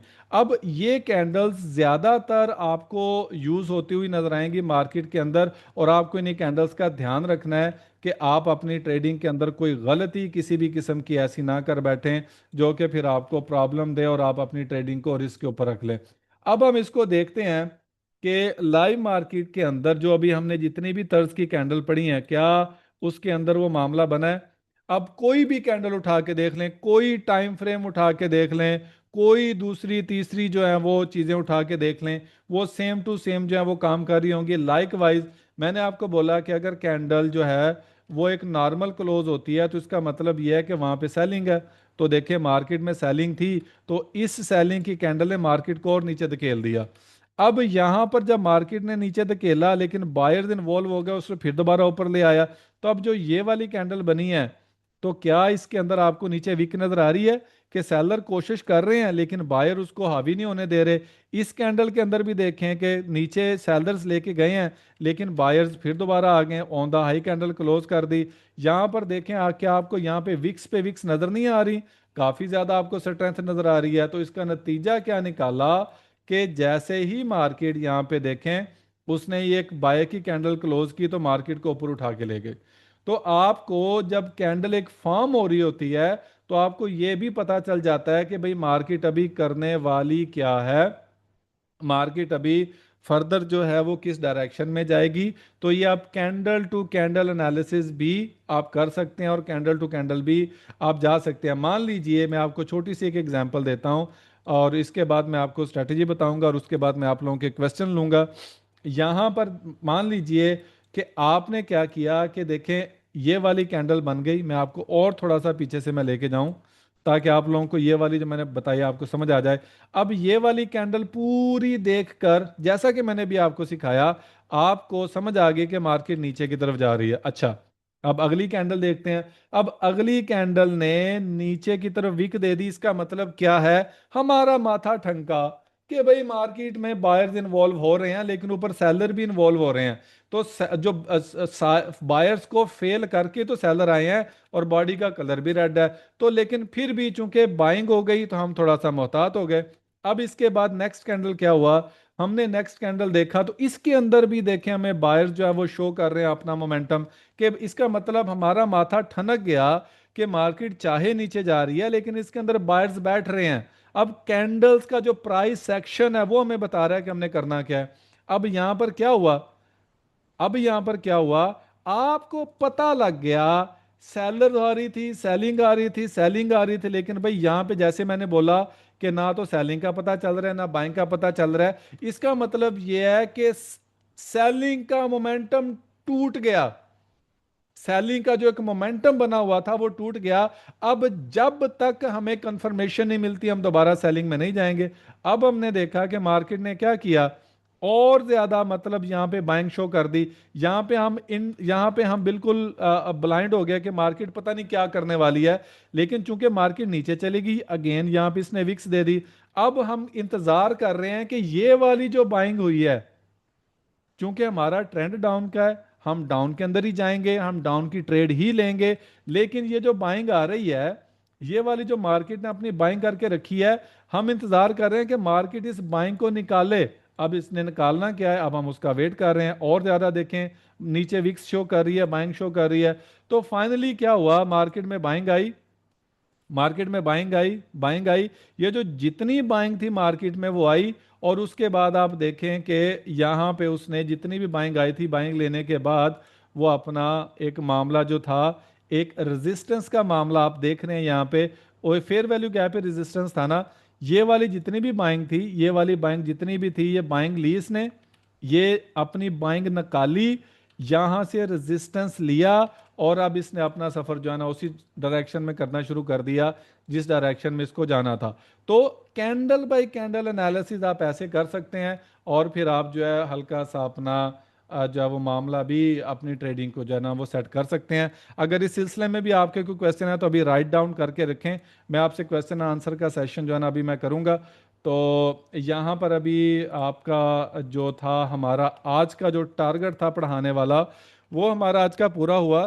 तो हमने आज के सेशन के अंदर स्ट्रेटेजी अभी मैंने आपको बतानी है, और वही सबसे ज़्यादा इंपॉर्टेंट है। हमने यहाँ पे समझा, होप सो कि आपको समझ आया होगा कि सपोर्ट और रेजिस्टेंस क्या होते हैं। आपको ये समझ आया होगा कि प्राइस एक्शन एनालिसिस हम कैसे करते हैं ऊपर से लेके नीचे तक।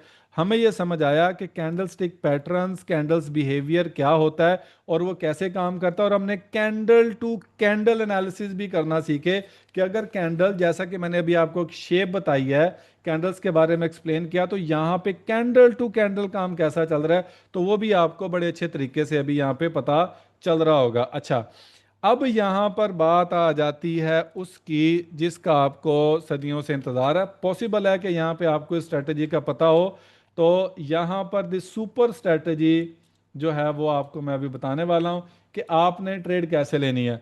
उससे पहले मैं आपको बता दूं कि कम्युनिटी का लिंक व्हाट्सएप का मैंने दिया हुआ है। आप जो है वो इस कम्युनिटी के लिंक को ज्वाइन कीजिए। आप जो स्ट्रेटजी मैं आपको बताने वाला हूं, आपने इस स्ट्रेटजी को इस्तेमाल करते हुए, इस स्ट्रेटजी को इस्तेमाल करते हुए आपने वो जो $100 वाला मामला है वो आपने करना है। मेरा लिंक पिन है, मेरे लिंक से अकाउंट बनाएं, उसके अंदर $300 डिपॉजिट करें, तो वो सिर्फ आज के जो इस वक्त पार्टिसिपेंट हैं उनको ही मिलेगा। अकाउंट बनाएं, $300 डिपॉजिट करें, तो $100 तक का लॉस आपको ब्रोकर देगा। अगर आपका $100 लॉस हो गया तो वो फौरन आपके अकाउंट में दोबारा डिपॉजिट हो जाएंगे, जिससे आप ट्रेड करेंगे, आप दोबारा प्रॉफिट बनाए, जो मर्जी करें, वो पैसे आप ही के हैं। ठीक है, तो यहां पर अभी स्ट्रेटजी क्या है। ठीक है, सुपर स्ट्रेटजी का टाइम आ गया।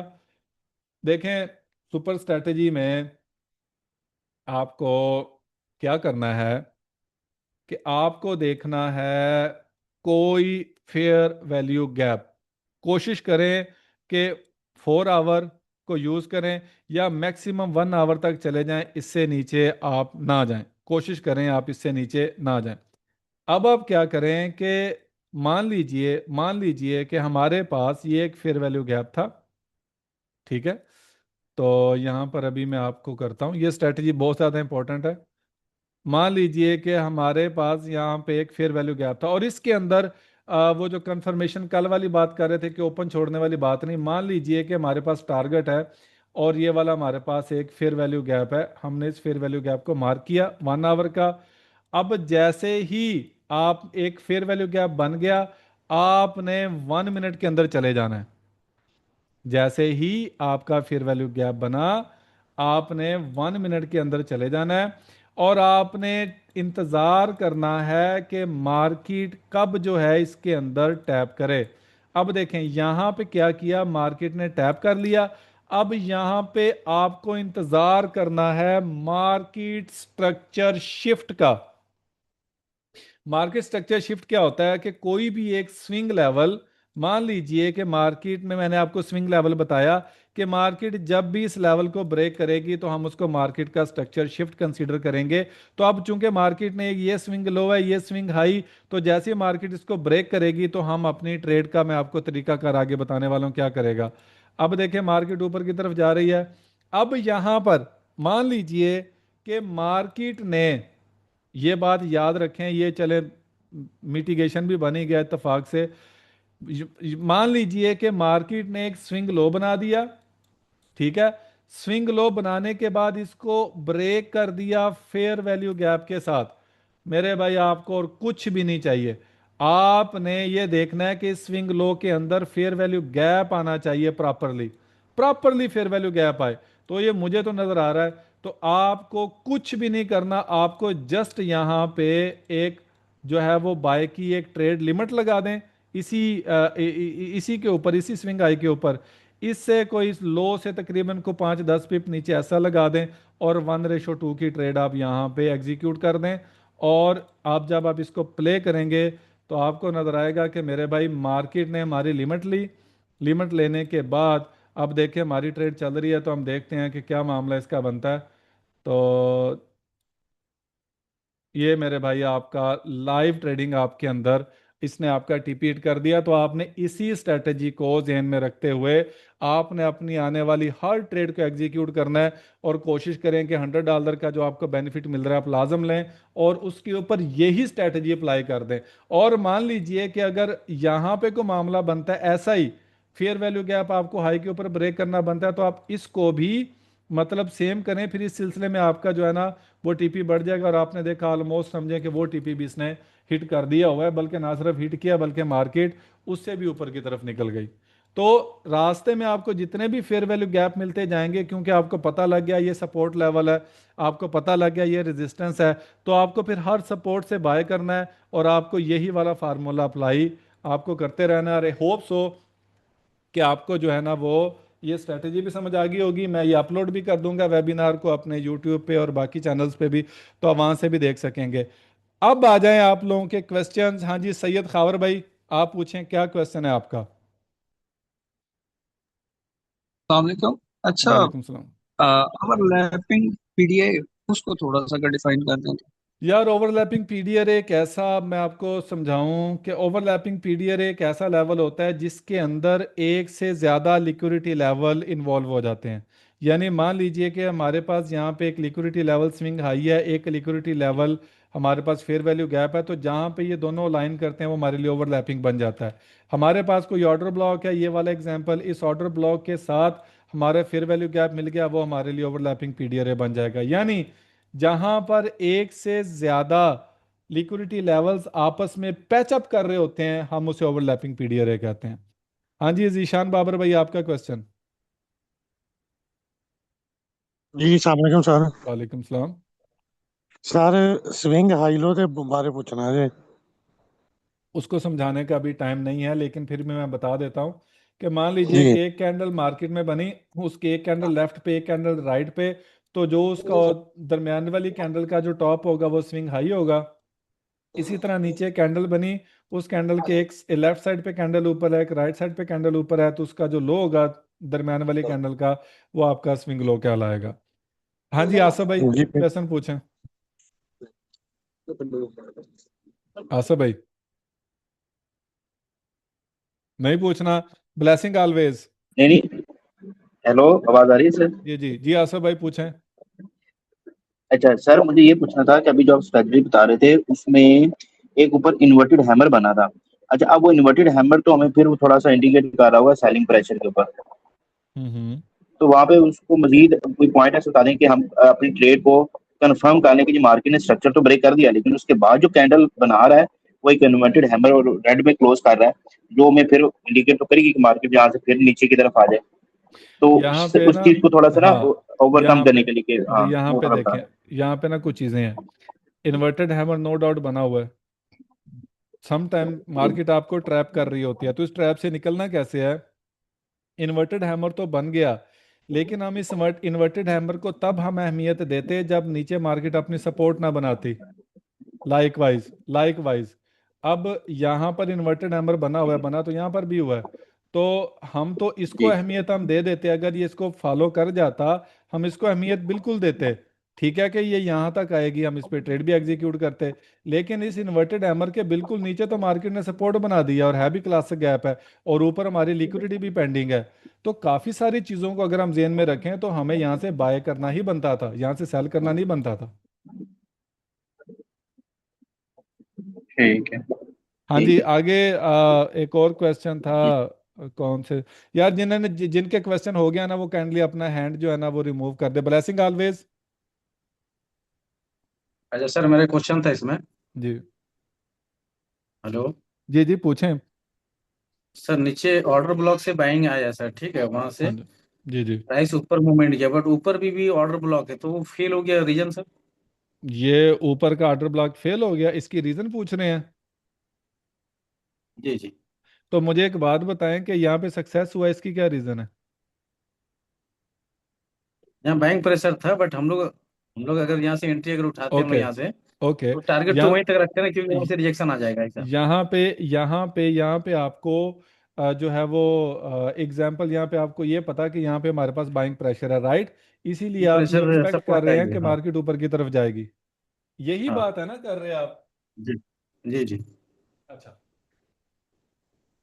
तो अब टारगेट अगर सपोज वहाँ एंट्री पे बैठते हैं टारगेट, तो भाई ऊपर का हाँ जो ऑर्डर ब्लॉक है वहीं तक हाँ टारगेट उठाते हैं हम लोग। हाँ, अब मैक्सिमम देखिए वहाँ पे इसमें एग्जिट ना, कर जाते हैं, बट हाँ वहाँ से अब इस प्राइस निकल जाती है। हाँ अब इसमें देखें, बात पता क्या है, आपको बड़े अच्छे तरीके से पता है कि यहाँ पर मार्केट ने एक फेयर वैल्यू गैप भी सेल का बनाया हुआ था। देखें, अब ये चीज़ें आप एडवांस लेवल की हाँ तरफ हाँ जा रहे हैं तो उसके लिए दिमाग ज़्यादा खपाना पड़ेगा। उस फेयर वैल्यू गैप के अंदर बायर इंटर हो गए, एक रेजिस्टेंस तोड़ दी है इन्होंने, समझ आ रही है। और वो जी रेजिस्टेंस जी। जो थी वो इसके पास ही तो थी, ऑर्डर ब्लॉक के पास थी। तो इसका मतलब क्या हाँ है, इसका मतलब ये है कि ये वाली जब रेजिस्टेंस एक ब्रेक हो चुकी है तो हम फिर देखेंगे ना। अब मान लीजिए कि मार्केट में ये वाला जो ऑर्डर ब्लॉक था आपने मार्क किया हुआ, हम यहाँ से चलते हैं। ऐसा नहीं है, जैसा कि मैंने बोला कि ऑर्डर ब्लॉक भी आपके लिक्विडिटी लेवल होते हैं। अब यहाँ पर हमारे पास ये एक ऑर्डर ब्लॉक था, मान लीजिए। अब मार्केट ऊपर की तरफ गई है तो ये देखे क्या यहां से इसने रिजेक्शन नहीं ली, लिया कि नहीं ली, जी जी। ब्लेसिंग। अच्छा, नेक्स्ट जब कैंडल बनी तो ये देखें क्या इसने और रिजेक्शन नहीं ली, ली। ली। अब क्या मामला बन गया कि मार्केट अब उसको चीर के निकल गई है ऊपर की तरफ। इसका मतलब ये हाँ है कि यहां पर मार्केट का आइडिया, मार्केट का मोमेंटम ऊपर जाने का ही था।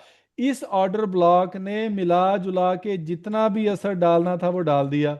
अब मार्केट ने एक बार ऑर्डर ब्लॉक के अंदर जो है वो एंट्री ली है, तो क्या वजह है कि दूसरी बार भी जाकर वो, मतलब दूसरी बार भी उसके अंदर घुस गया।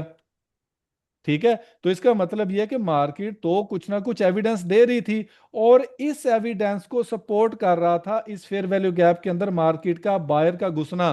तो वो हमें इंडिकेट कर रहा था कि अगर इतने करीब लेवल पे ये बायर घुस गए हैं तो इस ऑर्डर ब्लॉक को भी जो है वो भावताव नहीं देंगे, और इस ऑर्डर ब्लॉक ने अपना पूरा जोर लगा लिया जितना लगाना था, और मार्केट फिर भी बायर्स उठा के ले गए, उन्होंने चीर फाड़ दिया। समझ आ गई। अब यहां पर अब यहां पर आपको ये समझ आ गया कि भाई जो रेजिस्टेंस थी, जो सप्लाई थी, बायर्स ने सप्लाई को भी खा पी गए। हाँ सर, ये होने के बाद ऐसा पता चला सर, ठीक है। बट हम लोग अगर एंट्री अगर लेते हैं वहाँ पे, तो वहीं पे एग्जिट कर जाते हैं नहीं आप, वो सस्टेन नहीं करते, क्योंकि वहाँ से रिजेक्शन भी मिला मैं था। यहाँ पे तो एंट्री कर लगता ही कि नहीं ये रहा, अब यहाँ से ऊपर मैं नहीं जाएगा। यहाँ पे मैं यहाँ पे एंट्री कर ही नहीं रहा। वहाँ वहाँ ठीक ही रहता, वो मेरा ठीक ही रहता सर, वो मेरा। नहीं नहीं, मैं यहाँ पे एंट्री कर ही नहीं रहा। हालांकि बहुत सारे स्कैल्पर अपनी अपनी या बहुत सारे मेथड्स यहाँ पे सेलिंग दे रहे होंगे, नो डाउट। लेकिन मैं तो यहाँ पे एंट्री कर ही नहीं रहा, क्योंकि ये वाला एविडेंस मुझे कह रहा है कि भाई नहीं, अवॉइड करना है। मैं कर ही नहीं रहा ट्रेड। जैसा भी डेली के ऊपर मैं बायर हूं, मैं सेलर हूं ही नहीं, क्योंकि मुझे पता है कि वो सेलिंग की टेरिटरी के अंदर बायर दाखिल हो गए हैं। तो अब मैं उसको भावताव नहीं दूंगा, अब मैं बाई करूंगा। हर बाय के एविडेंस से मैं बाय करूंगा, मैं सेलिंग नहीं करूंगा। और यहाँ पे देखें, मुझे कोई एविडेंस नहीं मिला, मैं चुप करके बैठा रहा हूँ। लेकिन यहाँ पे मुझे अगेन एक सपोर्ट मिला, अब मैं यहाँ से बायर हो गया। समझ आ रही है बात की। तो इसी तरह ओके आपको ओके फिर सारी ओके, चीज़ों ठीक है। का वन बाय वन जो है ना वो देखना होता है। होप के आपके ठीक, ओके क्वेश्चन सर। का आंसर जो है ना आपको मिल गया। हाँ जी, थैंक यू सर। स्पाइडी भाई पूछें। ब्लेसिंग ऑलवेज बाजी, मेरा क्वेश्चन पेंडिंग है। किसका क्वेश्चन पेंडिंग हो गया? Sing always, blessing always. Blessing always, बाजी, पूछें जी भाई। इसी एग्जांपल में ना मुझे एक चीज पूछनी है कि जब हम हायर टाइम फ्रेम से लोअर टाइम फ्रेम में गए, और जैसे इसी एग्जांपल में शायद कोई ट्रैप बनाओ, तो उस ट्रैप को कैसे आइडेंटिफाई करेंगे अपने? देखें, ट्रैप को हम आइडेंटिफाई करेंगे आपकी कंफर्मेशन से। अब मान लीजिए मैं आपको कहाँ से, चलें यहाँ से करता हूँ, ये में यहाँ ले से लें अगर वो करूँगा। मिल जाए। नहीं नहीं, एग्जाम्पल हाँ मैं जी, देता हूँ, scenario. Don't worry don't worry don't worry. जी अब जी ये जी जी देखें, जी। मान लीजिए कि हम इस ऑर्डर ब्लॉक को अभी के लिए इग्नोर करते हैं, समझते हैं कि ऑर्डर ब्लॉक नहीं है यहाँ पे, हालांकि ये सपोर्ट है। लेकिन फॉर एग्जांपल हमें पता लग गया कि मार्केट में ये गैप बन गया, ये एक रेजिस्टेंस बन गई है। तो हमें अब यहाँ से क्या करना है, हमें अब सेलिंग ढूंढनी है, राइट। हालांकि यहाँ पे नहीं बनता, बहुत सारी चीजें मुझको वो कह रही हैं कि भाई यहाँ पे हमारा नहीं बनता, लेकिन फिर भी मान लीजिए कि सेल बन गया। अब जब 1 आवर का टाइम फ्रेम है, मैं सेलिंग की कंफर्मेशन लेने के लिए 1 मिनट में जाता हूँ। तो आप मुझे बताएं कि 1 मिनट के अंदर जो अभी हमने एविडेंसेस बनाए हैं, मार्केट ने तो उसको मतलब भावता ही नहीं दे रहा। मार्केट आपका स्ट्रक्चर शिफ्ट ही नहीं कर रहा, आपको एंट्री का मौका ही नहीं दे रहा। तो जब आपको एंट्री का मौका मिल ही नहीं रहा तो आप करेंगे कैसे? बताएं मुझे। राइट। इस एग्जांपल में तो नहीं बना, बट समटाइम कई ट्रैप्स बन जाते हैं ना, तो वो आइडेंटिफाई करना हाँ बड़ा हाँ हाँ, मान कॉम्प्लेक्स लीजिए, काम हो जाता हाँ मान लीजिए यहाँ पे ट्रैप नहीं बना, मान लीजिए कि देखें यहाँ पे कोई भी आपका एविडेंस नहीं बन रहा है, सेलिंग का कोई एविडेंस बन ही नहीं रहा। आप कहाँ पे देखेंगे? आप अगर यहाँ पर भी देखें तो फेयर वैल्यू गैप तो एग्जैक्ट आपके वो आ ही नहीं रहा, मार्केट स्ट्रक्चर शिफ्ट में आपको ट्रेड नहीं मिली। आप अगर यहाँ पे उठा के देखेंगे एग्जाम्पल, यहाँ पे तो आपको गैप यहाँ पे भी नहीं मिल रहा, यहाँ पे उठा के देखेंगे तो आपको मार्केट का तो यहाँ पे भी नहीं मिल रहा। ठीक है, तो बात करने का मकसद ये है कि मान लीजिए कि अगर आपको यहाँ पे एक मिल गई, ट्रेड एक मिल गई, ऐसा नहीं है कि 100% कुछ होता है, आपकी स्ट्रेटेजी आपको लॉस भी दे सकती है। मान लीजिए कि आपने 1:2 की ट्रेड यहाँ पे एग्जीक्यूट कर ली, ठीक है, तो आपका स्टॉप हो गया, निकल आए मार्केट से, क्या मुश्किल है? राइट, वो सही है। बा, बात समझ आ रही? तो देखें, हाँ जी, हाँ जी, एक बिल्कुल बात बिल्कुल। याद रखें कि नथिंग इज 100%। अगर चांस 100% लेना मार्केट में पड़ेगा। कुछ भी होता तो लोग, हर बंदा बिलीनियर होता फॉरेक्स को लेकर। यहाँ पे मार्केट ट्रैक भी करेगी, आपके सेटअप को फेल भी करेगी, आपको प्रॉफिट भी देगी। इसीलिए कंफर्मेशन के साथ जो ट्रेड होती है वो हमेशा आपको फायदा देती है। 1:2 की ट्रेड हमेशा आपको फायदा देती है। ठीक है, हाँ जी, नेक्स्ट पूछें। आप अपना हैंड रिमूव कर दे ब्लेसिंग भाई। हाँ जी स्पाइडी। जी अस्सलाम वालेकुम सर। वालेकुम अस्सलाम। सर ये जो आपने स्ट्रेटजी सिखाई है इसके अंदर आपने बताया है कि 1 आवर में या 4 आवर में हमने एफईजी फाइंड करना है और फिर हमने 1 मिनट की टाइम फ्रेम में आ जाना है। तो सर इसका थोड़ा सा बता दीजिएगा कि जब 1 मिनट वाले टाइम फ्रेम में वो टैप करती है हाँ और उसके नेक्स्ट जो स्टेप्स हैं, एक तो स्ट्रक्चर ब्रेक होना चाहिए और स्ट- उसके बाद जी सर, हाँ जी, हाँ जी, स्ट्रक्चर ब्रेक होना चाहिए और और उसके बाद सर आपने स्विंग हाई और स्विंग लो का बताया। ये जरूरी है दोनों स्विंग हाई और स्विंग लो 1 मिनट देखें, के जब अंदर? तक स्विंग हाई ब्रेक नहीं होगा आपका स्ट्रक्चर ही शिफ्ट नहीं होगा, ना सेल का ना बाय का। सर वो अक्सर ऐसा भी होता है एक ही कैंडल ऊपर निकल जाती है सीधी। हाँ, तो वो और ज्यादा इम्पैक्टफुल होती है, जो एक ही कैंडल ऊपर निकल गई तो उसने दूसरी कैंडल भी तो ऊपर क्लोज करनी है ना। तो आप लिमिट लगा के बैठ जाए, लिमिट इसीलिए होती है। ठीक है, चाहिए नहीं कि सही है तो हम मतलब दोबारा वेट करेंगे उसके नीचे आने का 1 मिनट के एग्जैक्टली अंदर। Exactly exactly. हाँ हम जी डायरेक्ट आईफोन। मतलब वो ब्रेक ऑफ स्ट्रक्चर पे हम डायरेक्ट एंटर नहीं नहीं नहीं लेंगे इंटर उसमें। होंगे, आपको वो इंतजार करना होगा अपने लेवल का। जी आईफोन बताइए जरा, अपनी आपके क्वेश्चन प्लीज। अस्सलाम वालेकुम वाल अमजद भाई, मैं ये वालेकुम पूछना अस्सलाम। चाह रहा हूँ कि जो हमारे पास बीओएस होता है ब्रेक ऑफ स्ट्रक्चर, इसमें मतलब अगर ये M15 या H1 का भी टाइम फ्रेम है, दोनों टाइम फ्रेम में से कोई भी है, तो इसमें हमें एडवांस एसएमसी में M30 की 2 कैंडल्स ऊपर रिक्वायर्ड होती हैं, या इससे भी ज्यादा रिटेन करने के लिए कि हम उसको वैलिड ब्रेक ऑफ स्ट्रक्चर माने? हम्म। देखें, कैंडल जो है एक ही क्लोज ऊपर काफी है, लेकिन एसएमसी के अंदर इस तरह होता है कि अगर वेरी नेक्स्ट कैंडल आपकी उसके नीचे आ जाए ना, तो हम उसको एक किस्म का लिक्विडिटी स्वीप मानेंगे उसको। ब्रेक ऑफ स्ट्रक्चर तो वैलिड हो जाएगा, एडवांस्ड एसएमसी ठीक की है। बात कर रहा हूँ। ब्रेक ऑफ स्ट्रक्चर वैलिड हो जाएगा, उसके लिए एक कैंडल काफी है, ब्रेक ऑफ स्ट्रक्चर वैलिड हो गया। लेकिन चूंकि वो लिक्विडिटी स्वीप है, और मतलब हम अपना मैपिंग हम करते चले जाएंगे, लेकिन हम मोहतात हो जाएंगे कि मार्केट अभी चौक भी कर सकती है दूसरी साइड की तरफ। समझ आ रही है? अगर क्लियर ब्रेक ऑफ ठीक है स्ट्रक्चर तो हो गया तो आप अपने बिल्कुल। लेवल को बड़ा इजीली, बड़ा कॉन्फिडेंटली तौर पे होल्ड करेंगे।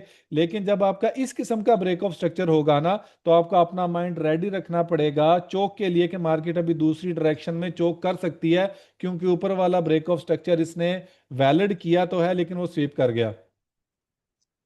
ठीक नहीं, है ये तो तो अभी इसमें ब्रेक हमें ऑफ हुआ ही नहीं है ना, ब्रेक ऑफ स्ट्रक्चर अभी हुआ ही नहीं है, इसका अभी आपके लाइन के नीचे ही है अभी। ठीक है, तो इसमें हमें कितने मिनट की कैंडल्स रिक्वायर्ड होती है कि उसके अपसाइड क्लोज हो तो हम उसको वैलिड ब्रेक ऑफ स्ट्रक्चर मानेंगे? हर टाइम फ्रेम की अपनी वर्थ है एडवांस्ड एसएमसी के अंदर, हर टाइम फ्रेम की अलग मैपिंग होती है। मैं तो उसमें हमें मतलब H1 की क्लोजिंग चाहिए, H1 के टाइम फ्रेम में। नहीं, एडवांस्ड एसएमसी, कल भी मैंने ये बात बताई थी, हर टाइम फ्रेम की मैपिंग की अपनी अहमियत है। हर टाइम फ्रेम की मैपिंग अपना सेटअप रखती है। 30 मिनट अपना रखेगी, 15 अपना, H1 15, H4 15, D1 15, D1 अपना। तो अगर एग्जाम्पल D1 बाय में है, उसकी मैपिंग उसकी बाय में है, तो सॉरी। तो अगर H4 भी बाय में है, H1 भी बाय में है, तो फिर आपको पता लग गया कि सारे चूंकि टाइम फ्रेम ही बाय में है, तो फिर आप स्ट्रॉन्ग बाय फाइंड कर सकते हैं। मान लीजिए कि H1 के अंदर बाइंग है और M15 सेल दिखा रहा है, तो पॉसिबल है कि H1 का ऑर्डर ब्लॉक नीचे पड़ा हो लोअर टाइम फ्रेम का, और M15 ऊपर से सेल दे रहा हो, तो M15 के ऊपर से सेल पकड़ लेना नीचे वाले H1 के ऑर्डर ब्लॉक तक। ठीक है। तो उसमें अक्सर ऐसा होता है कि मार्केट जो है ना मोमेंटम से क्लोजिंग देती है, $10-15 या $20 के मोमेंटम से क्लोजिंग देती है, लेकिन अगली कैंडल ही रिवर्स हो जाती है, इनगल्फ कर लेती है फॉर एग्जांपल उसको। तो वो हमारे पास फिर वैलिड ब्रेक ऑफ स्ट्रक्चर नहीं होगा। देखें, इसके नीचे अगर मान लीजिए कि ये वाला आपका एक कैंडल है, ये वाली, अब मैं आपको थोड़ी सी मिसाल में समझा दूं। मान लीजिए कि ये एक ब्रेक ऑफ स्ट्रक्चर है जो कि है, ठीक है, समझ आ गई। ठीक है। ये ब्रेक ऑफ स्ट्रक्चर आपका वैलिड हो गया, एडवांस्ड एसएमसी के मुताबिक हो गया, और ये वैलिड भी है, ठीक है, ठीक ये है। हो गया। अब ठीक वेरी है। नेक्स्ट कैंडल अगर इसके अंदर क्लोज हो गई ना, तो this is a type of liquidity हाँ स्वीप, जी। हमें पता है ना। अब हमें ये पता है कि अब हमें रेडी रहना चाहिए कोई ना कोई और स्ट्रॉन्ग एविडेंस देखने के लिए, इसको बाय करने के लिए। मैं अपनी यहाँ पे मैपिंग शुरू कर दूंगा बाय के अंदर। समझ आ रही है कि नहीं आ रही? ठीक है। ये मैं आ बाय रही के है। अंदर अपनी मैपिंग शुरू करूंगा। मैं कोई एविडेंस ढूंढूंगा कि मार्केट मुझे कोई एविडेंस दे, तो जैसे ही मुझे और एविडेंस मिलेगा, एग्जांपल इसने अभी इंड्यूसमेंट नहीं लिया, तो मैं अपना इंड्यूसमेंट शिफ्ट करता चला जाऊंगा। और पॉसिबल है, अब देखें ना यहाँ पे क्या हुआ, मार्केट ने ब्रेक ऑफ स्ट्रक्चर किया, वेरी नेक्स्ट कैंडल क्लोज किया, अब हमारा ब्रेक ऑफ स्ट्रक्चर वैलिड है। अब मैं रेडी हो गया कि मार्केट को मैनिपुलेशन कर सकती है ना। अब यहाँ पर मार्केट ने ऊपर की तरफ मोमेंटम कर दी। अब मार्केट अगर अपना इंड्यूसमेंट शिफ्ट करती रहती है, तो ऑफ कोर्स फिर मैं फिर इसको बाय ही कंसीडर करूंगा ना, इसको मैं सेल कैसे कंसीडर कर लूं? ठीक है। ठीक है, जबरदस्त, थैंक यू ये सो मच। वैलिड होगा, जी कैंडल की ठीक है। क्लोजिंग जरूरी है। हाँ जी, उमर फारूक भाई जल्दी से क्वेश्चन पूछिए।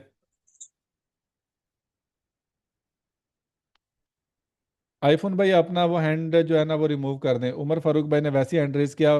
तो फाहद बशीर भाई। जी अस्सलाम वालेकुम अमजद भाई। वालेकुम अस्सलाम। जी अच्छा अमजद भाई, मैंने आपसे ये पूछना था कि जिस तरह से हम ये ऑर्डर ब्लॉक और इनके टारगेट्स टारगेट्स निकालने की कोशिश करते हैं, अब जिस तरह डेली के टाइम फ्रेम में जो अभी आपने कल भी डिस्कस किया था और आज भी डिस्कस किया था कि जो ये 4122 के ऊपर जो ये ओवरलैपिंग पीडीआर पे जो वो एफवीजी बेरिश एफवीजी भी है, डेली का एफवीजी है, और वहां से अगर प्राइस रिजेक्ट करेगी तो हम उसका टारगेट कहाँ तक मतलब एक्सपेक्ट कर सकते हैं? ओके, अब आप मुझे बताएं कि आज का सेशन आपने पूरा देखा? जी जी। तो फेयर वैल्यू गैप हमारे लिए एक रेजिस्टेंस का काम कर रही है ना, क्योंकि मोस्ट जी जी। रिसेंट ट्रेंड सेल का है। तो अब अगर फेयर वैल्यू गैप से रिजेक्ट होती है, तो कौन कौन से नेक्स्ट सपोर्ट लेवल होते हैं, वो कौन कौन से सपोर्ट लेवल होते हैं जो मार्केट को सपोर्ट करेंगे, मुझे बताएं, मैंने जो बताए हैं। तो वो तो 1 आवर और H4 में जो भी बुलिश होंगे ऑर्डर ब्लॉक्स होंगे और रेफ्यूजी होंगे। हाँ, बुलिश नहीं, जो मतलब जो जो नीचे की तरफ अभी चूंकि बुलिश चले गए हैं ना, अब ऊपर से ऑलरेडी बुलिश की कैंडल यहाँ पे क्लोज हो चुकी है डेली की। ठीक है, जी यहाँ पे जी। बुलिश की कैंडल ऑलरेडी क्लोज हो चुकी है। तो अब यहाँ से अगर मार्केट ने रिजेक्शन ली है, तो आपको नीचे कौन सी सपोर्ट नजर आ रही है? इससे नीचे क्या चीज है? इससे ये ये इस तो ये तो ओवरलैपिंग बीपीआर बन गया ना उसका। अभी तो मंडे की अभी कैंडल तो ओपन अगली होगी तो कैंडल उसमें। क्लोज ही नहीं हुई है, बीपीआर हाँ पे जी, कहाँ चले गए हैं? हाँ अभी तो जी, कैंडल अगली कैंडल क्लोज ही अभी नहीं हुई। क्लोज नहीं हुई। हाँ हाँ, जी, तो अभी अगली अगर उसमें। अगर मार्केट यहाँ से नीचे आ जाए, निकल जाए, फिर वैल्यू गैप से नीचे डेली की कैंडल क्लोज कर दे, अब मुझे बताएं इसके नीचे क्या है, फिर कौन सा सपोर्ट लेवल है हमारा? जो ये नेक्स्ट कैंडल का लो जो है हमारे पास, जो ये लास्ट थर्सडे वाली कैंडल का लो जो है, ये आंसर वाला, मिल ये गया सबसे। आपको? जी जी जी। यही बिल्कुल ठीक हो आंसर है गया। आपके क्वेश्चन का। हाँ जी, जी भाई, आपका नाम ही जी है, तो पूछें क्वेश्चन, क्या आपका क्वेश्चन है? हेलो पाजी, गुड जी जी, इवनिंग। Good evening. मैं आपको पिछले 6 महीनों से देख रही हूँ और I wanted to thank you no because problem. आप ही के साथ मैंने सीखा कि हायर टाइम फ्रेम्स पे टारगेट्स और स्टॉप लॉस किस तरह से रखना होता है। ओके, मेरा क्वेश्चन प्राइमरीली 1 आवर पे था, एक बार जाएंगे प्लीज। 1 आवर में था? अच्छा, मैं 1 आवर को हाँ, ओपन कर लिया जी, पूछिए। 1 आवर पे अगर हम ये वाला लेवल देखेंगे 4010 वाला लेवल, तो बेसिकली हम यहाँ 4010 4010 4010 एग्जैक्टली आप इस स्विंग हाई की बात कर रही हैं? नहीं नहीं, नीचे नीचे एकदम नीचे, जहाँ पे हमारा ऑर्डर ब्लॉक के ऊपर जो फर्स्ट इन्वर्टेड अच्छा 4010 ये वाला। 4010 थोड़ा सा ऊपर। अच्छा तो यहाँ पे हम सेल ट्रेड में ऊपर ऊपर, हाँ, यहाँ पे हम सेल ट्रेड में इसलिए एंटर नहीं हुए बिकॉज हमारा जो फेयर वैल्यू गैप था उसके अंदर ही कैंडल क्लोज हो गई। ऑर्डर ब्लॉक और फेयर वैल्यू गैप था, कैंडल उसके एग्जैक्टली अंदर ही क्लोज हो गई, तो इस वजह से वो निगेट हो गया and we did not enter into a sell, right. Exactly same wedge नीचे थ्री थ्री जहाँ पे ये ओबी है, जहाँ से मार्केट बाय निकली है, यहाँ पे भी तो फेयर वैल्यू गैप के अंदर ही कैंडल क्लोज हो गई थी। इस वजह से आई वाज कंफ्यूज्ड कि यहाँ पे भी तो हमें फिर कंफर्मेशन नहीं मिली कि हमें बाय में जाना चाहिए बिकॉज 1 आवर की कैंडल क्लोज हो गई inside the fair value gap of 1 hour. अच्छा यहाँ पे ना दो चीज़ें हैं। आप थोड़ा एडवांस लेवल का क्वेश्चन पूछ रही हैं।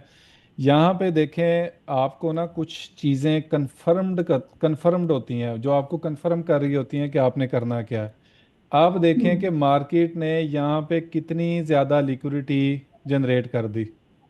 ठीक है, राइट अब मैं आपको वो बात बताने लगा हूँ जो कि शायद के समझ आए। अब अगर आप 1 आवर के टाइम फ्रेम को ही देखेंगे तो ये एक एडवांस लेवल का कंसेप्ट है। मान लीजिए कि अगर मार्केट ने एक साइड की अगर एक्सटर्नल लिक्विडिटी ले ली तो मार्केट अब इंटरनल लिक्विडिटी लेने की तरफ जाएगा ही जाएगा। ठीक है, आप मेरे राइट अगर मेरे वीडियोस वगैरह अगर आप मेरी देखती हैं तो आपको वो पता चल जाएगा कि मैंने यहाँ पर भी ये बोला था कि अब एक्सटर्नल लिक्विडिटी ले ली, अब मार्केट इंटरनल की तरफ जाएगा। तो यहाँ तक आने से पहले ही मैं ये एक आइडिया बना चुका था कि मार्केट यहाँ तक इस ओवरलैपिंग पीडी एरिया तक आएगी आएगी।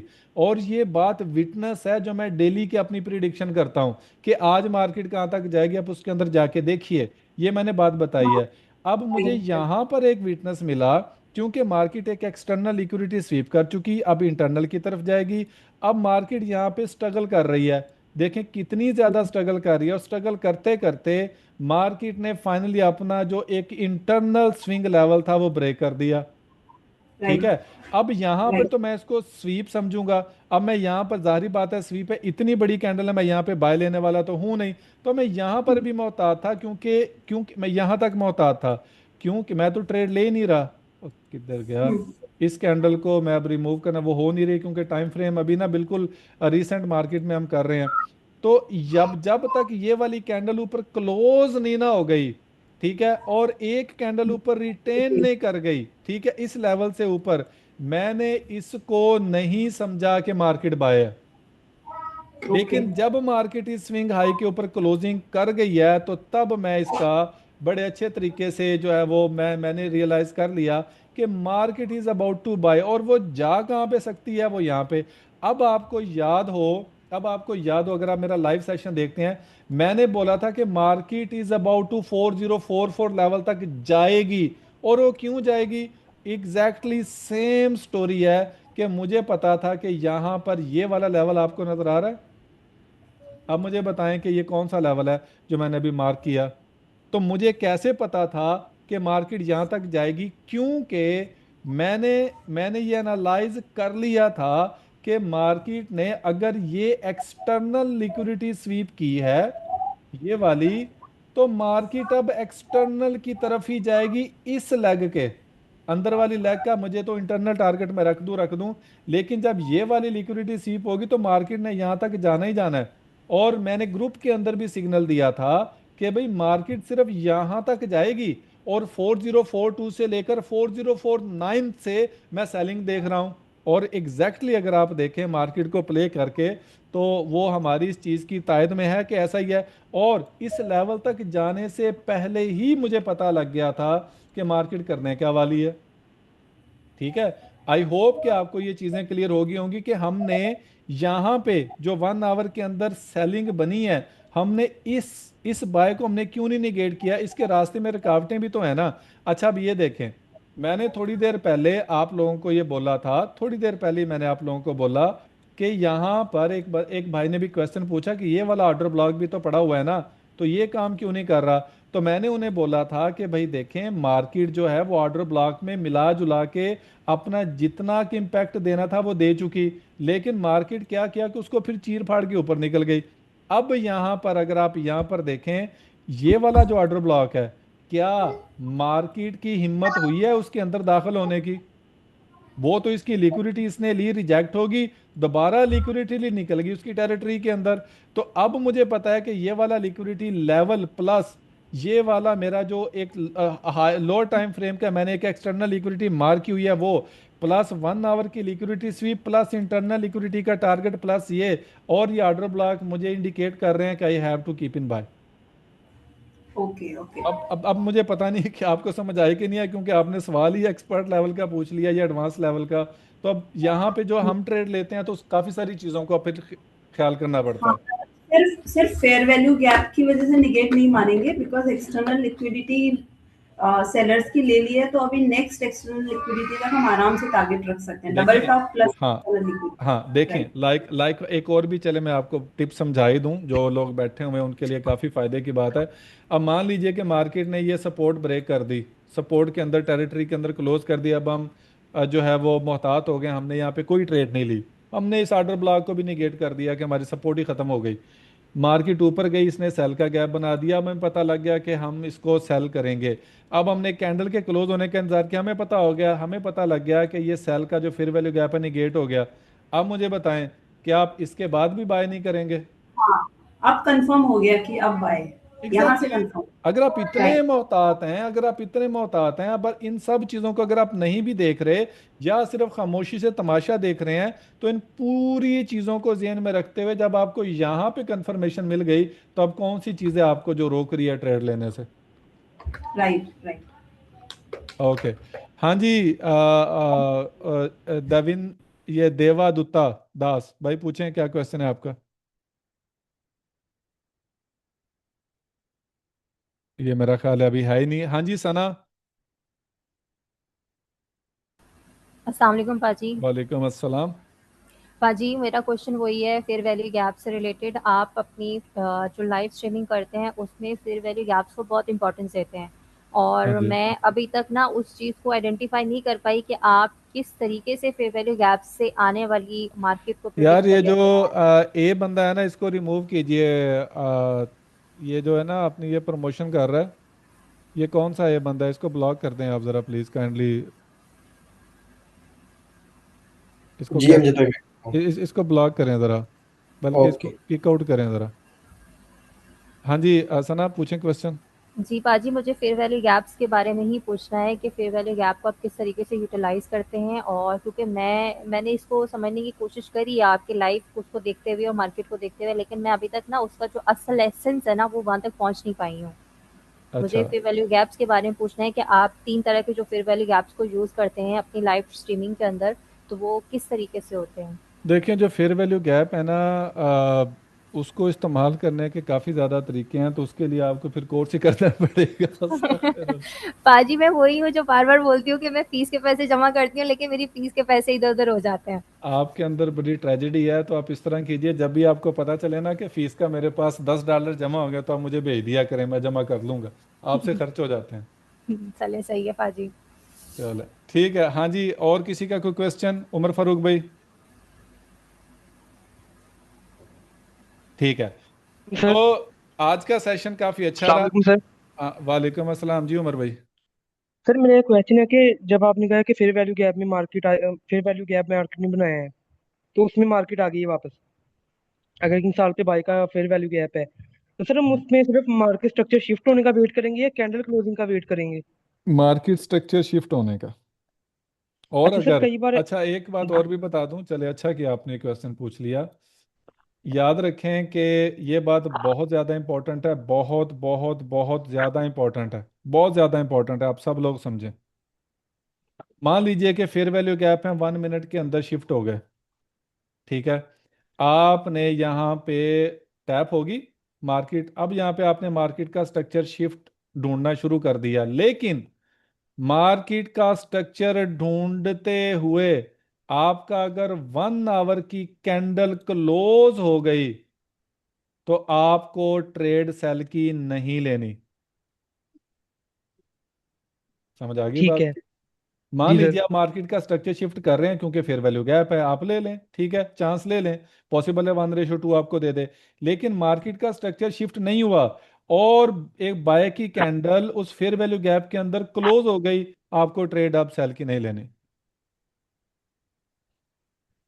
ठीक है सर, लेकिन फिर भी अगर वो रिजेक्ट होके सेल हो जाती है और तो आपका कहने उसमें का सर मतलब ये है कि ये कैंडल यहाँ से रिजेक्ट होके नीचे आ गई, जी सर।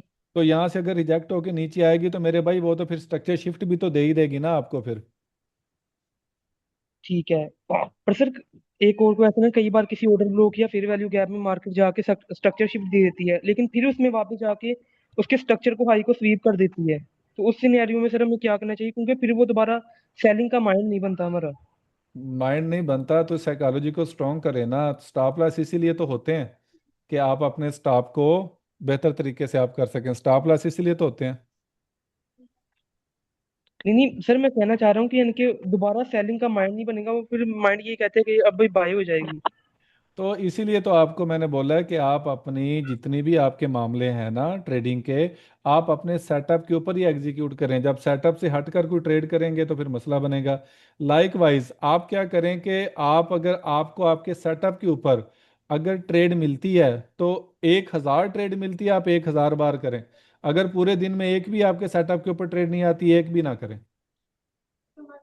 ठीक है, और एक सर ऑफ टॉपिक एक क्वेश्चन है कि जब आप ऑर्डर ब्लॉक मार करते हैं तो यूजुअली सर मार्केट में तो ये कहा जाता है कि एक इम्पल्स मूव लगने से पहले जो रेड कैंडल होती है वो हमारा ऑर्डर ब्लॉक होती है। लेकिन सर मैंने कई बार आपको देखा है, आप उसी मूव में जो ग्रीन कैंडल होती है उसको मार करते हैं और वो सर ऑर्डर ब्लॉक वर्क भी करता है।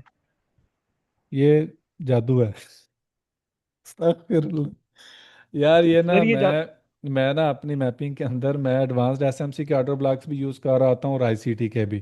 तो असल में अब एक्सपीरियंस इतना ज़्यादा हो गया, जैसा कि मैंने भी एक खातून को मैंने एक रिप्लाई दिया कि भाई मेरे सामने कितने सारे सिनेरियो हैं, ये कंफर्मेशन वो कंफर्मेशन ऐसी कंफर्मेशन वैसी कंफर्मेशन, इसलिए मैं यहाँ पे बाय हूँ, यहाँ पे नहीं तो यहाँ से बाय हूँ।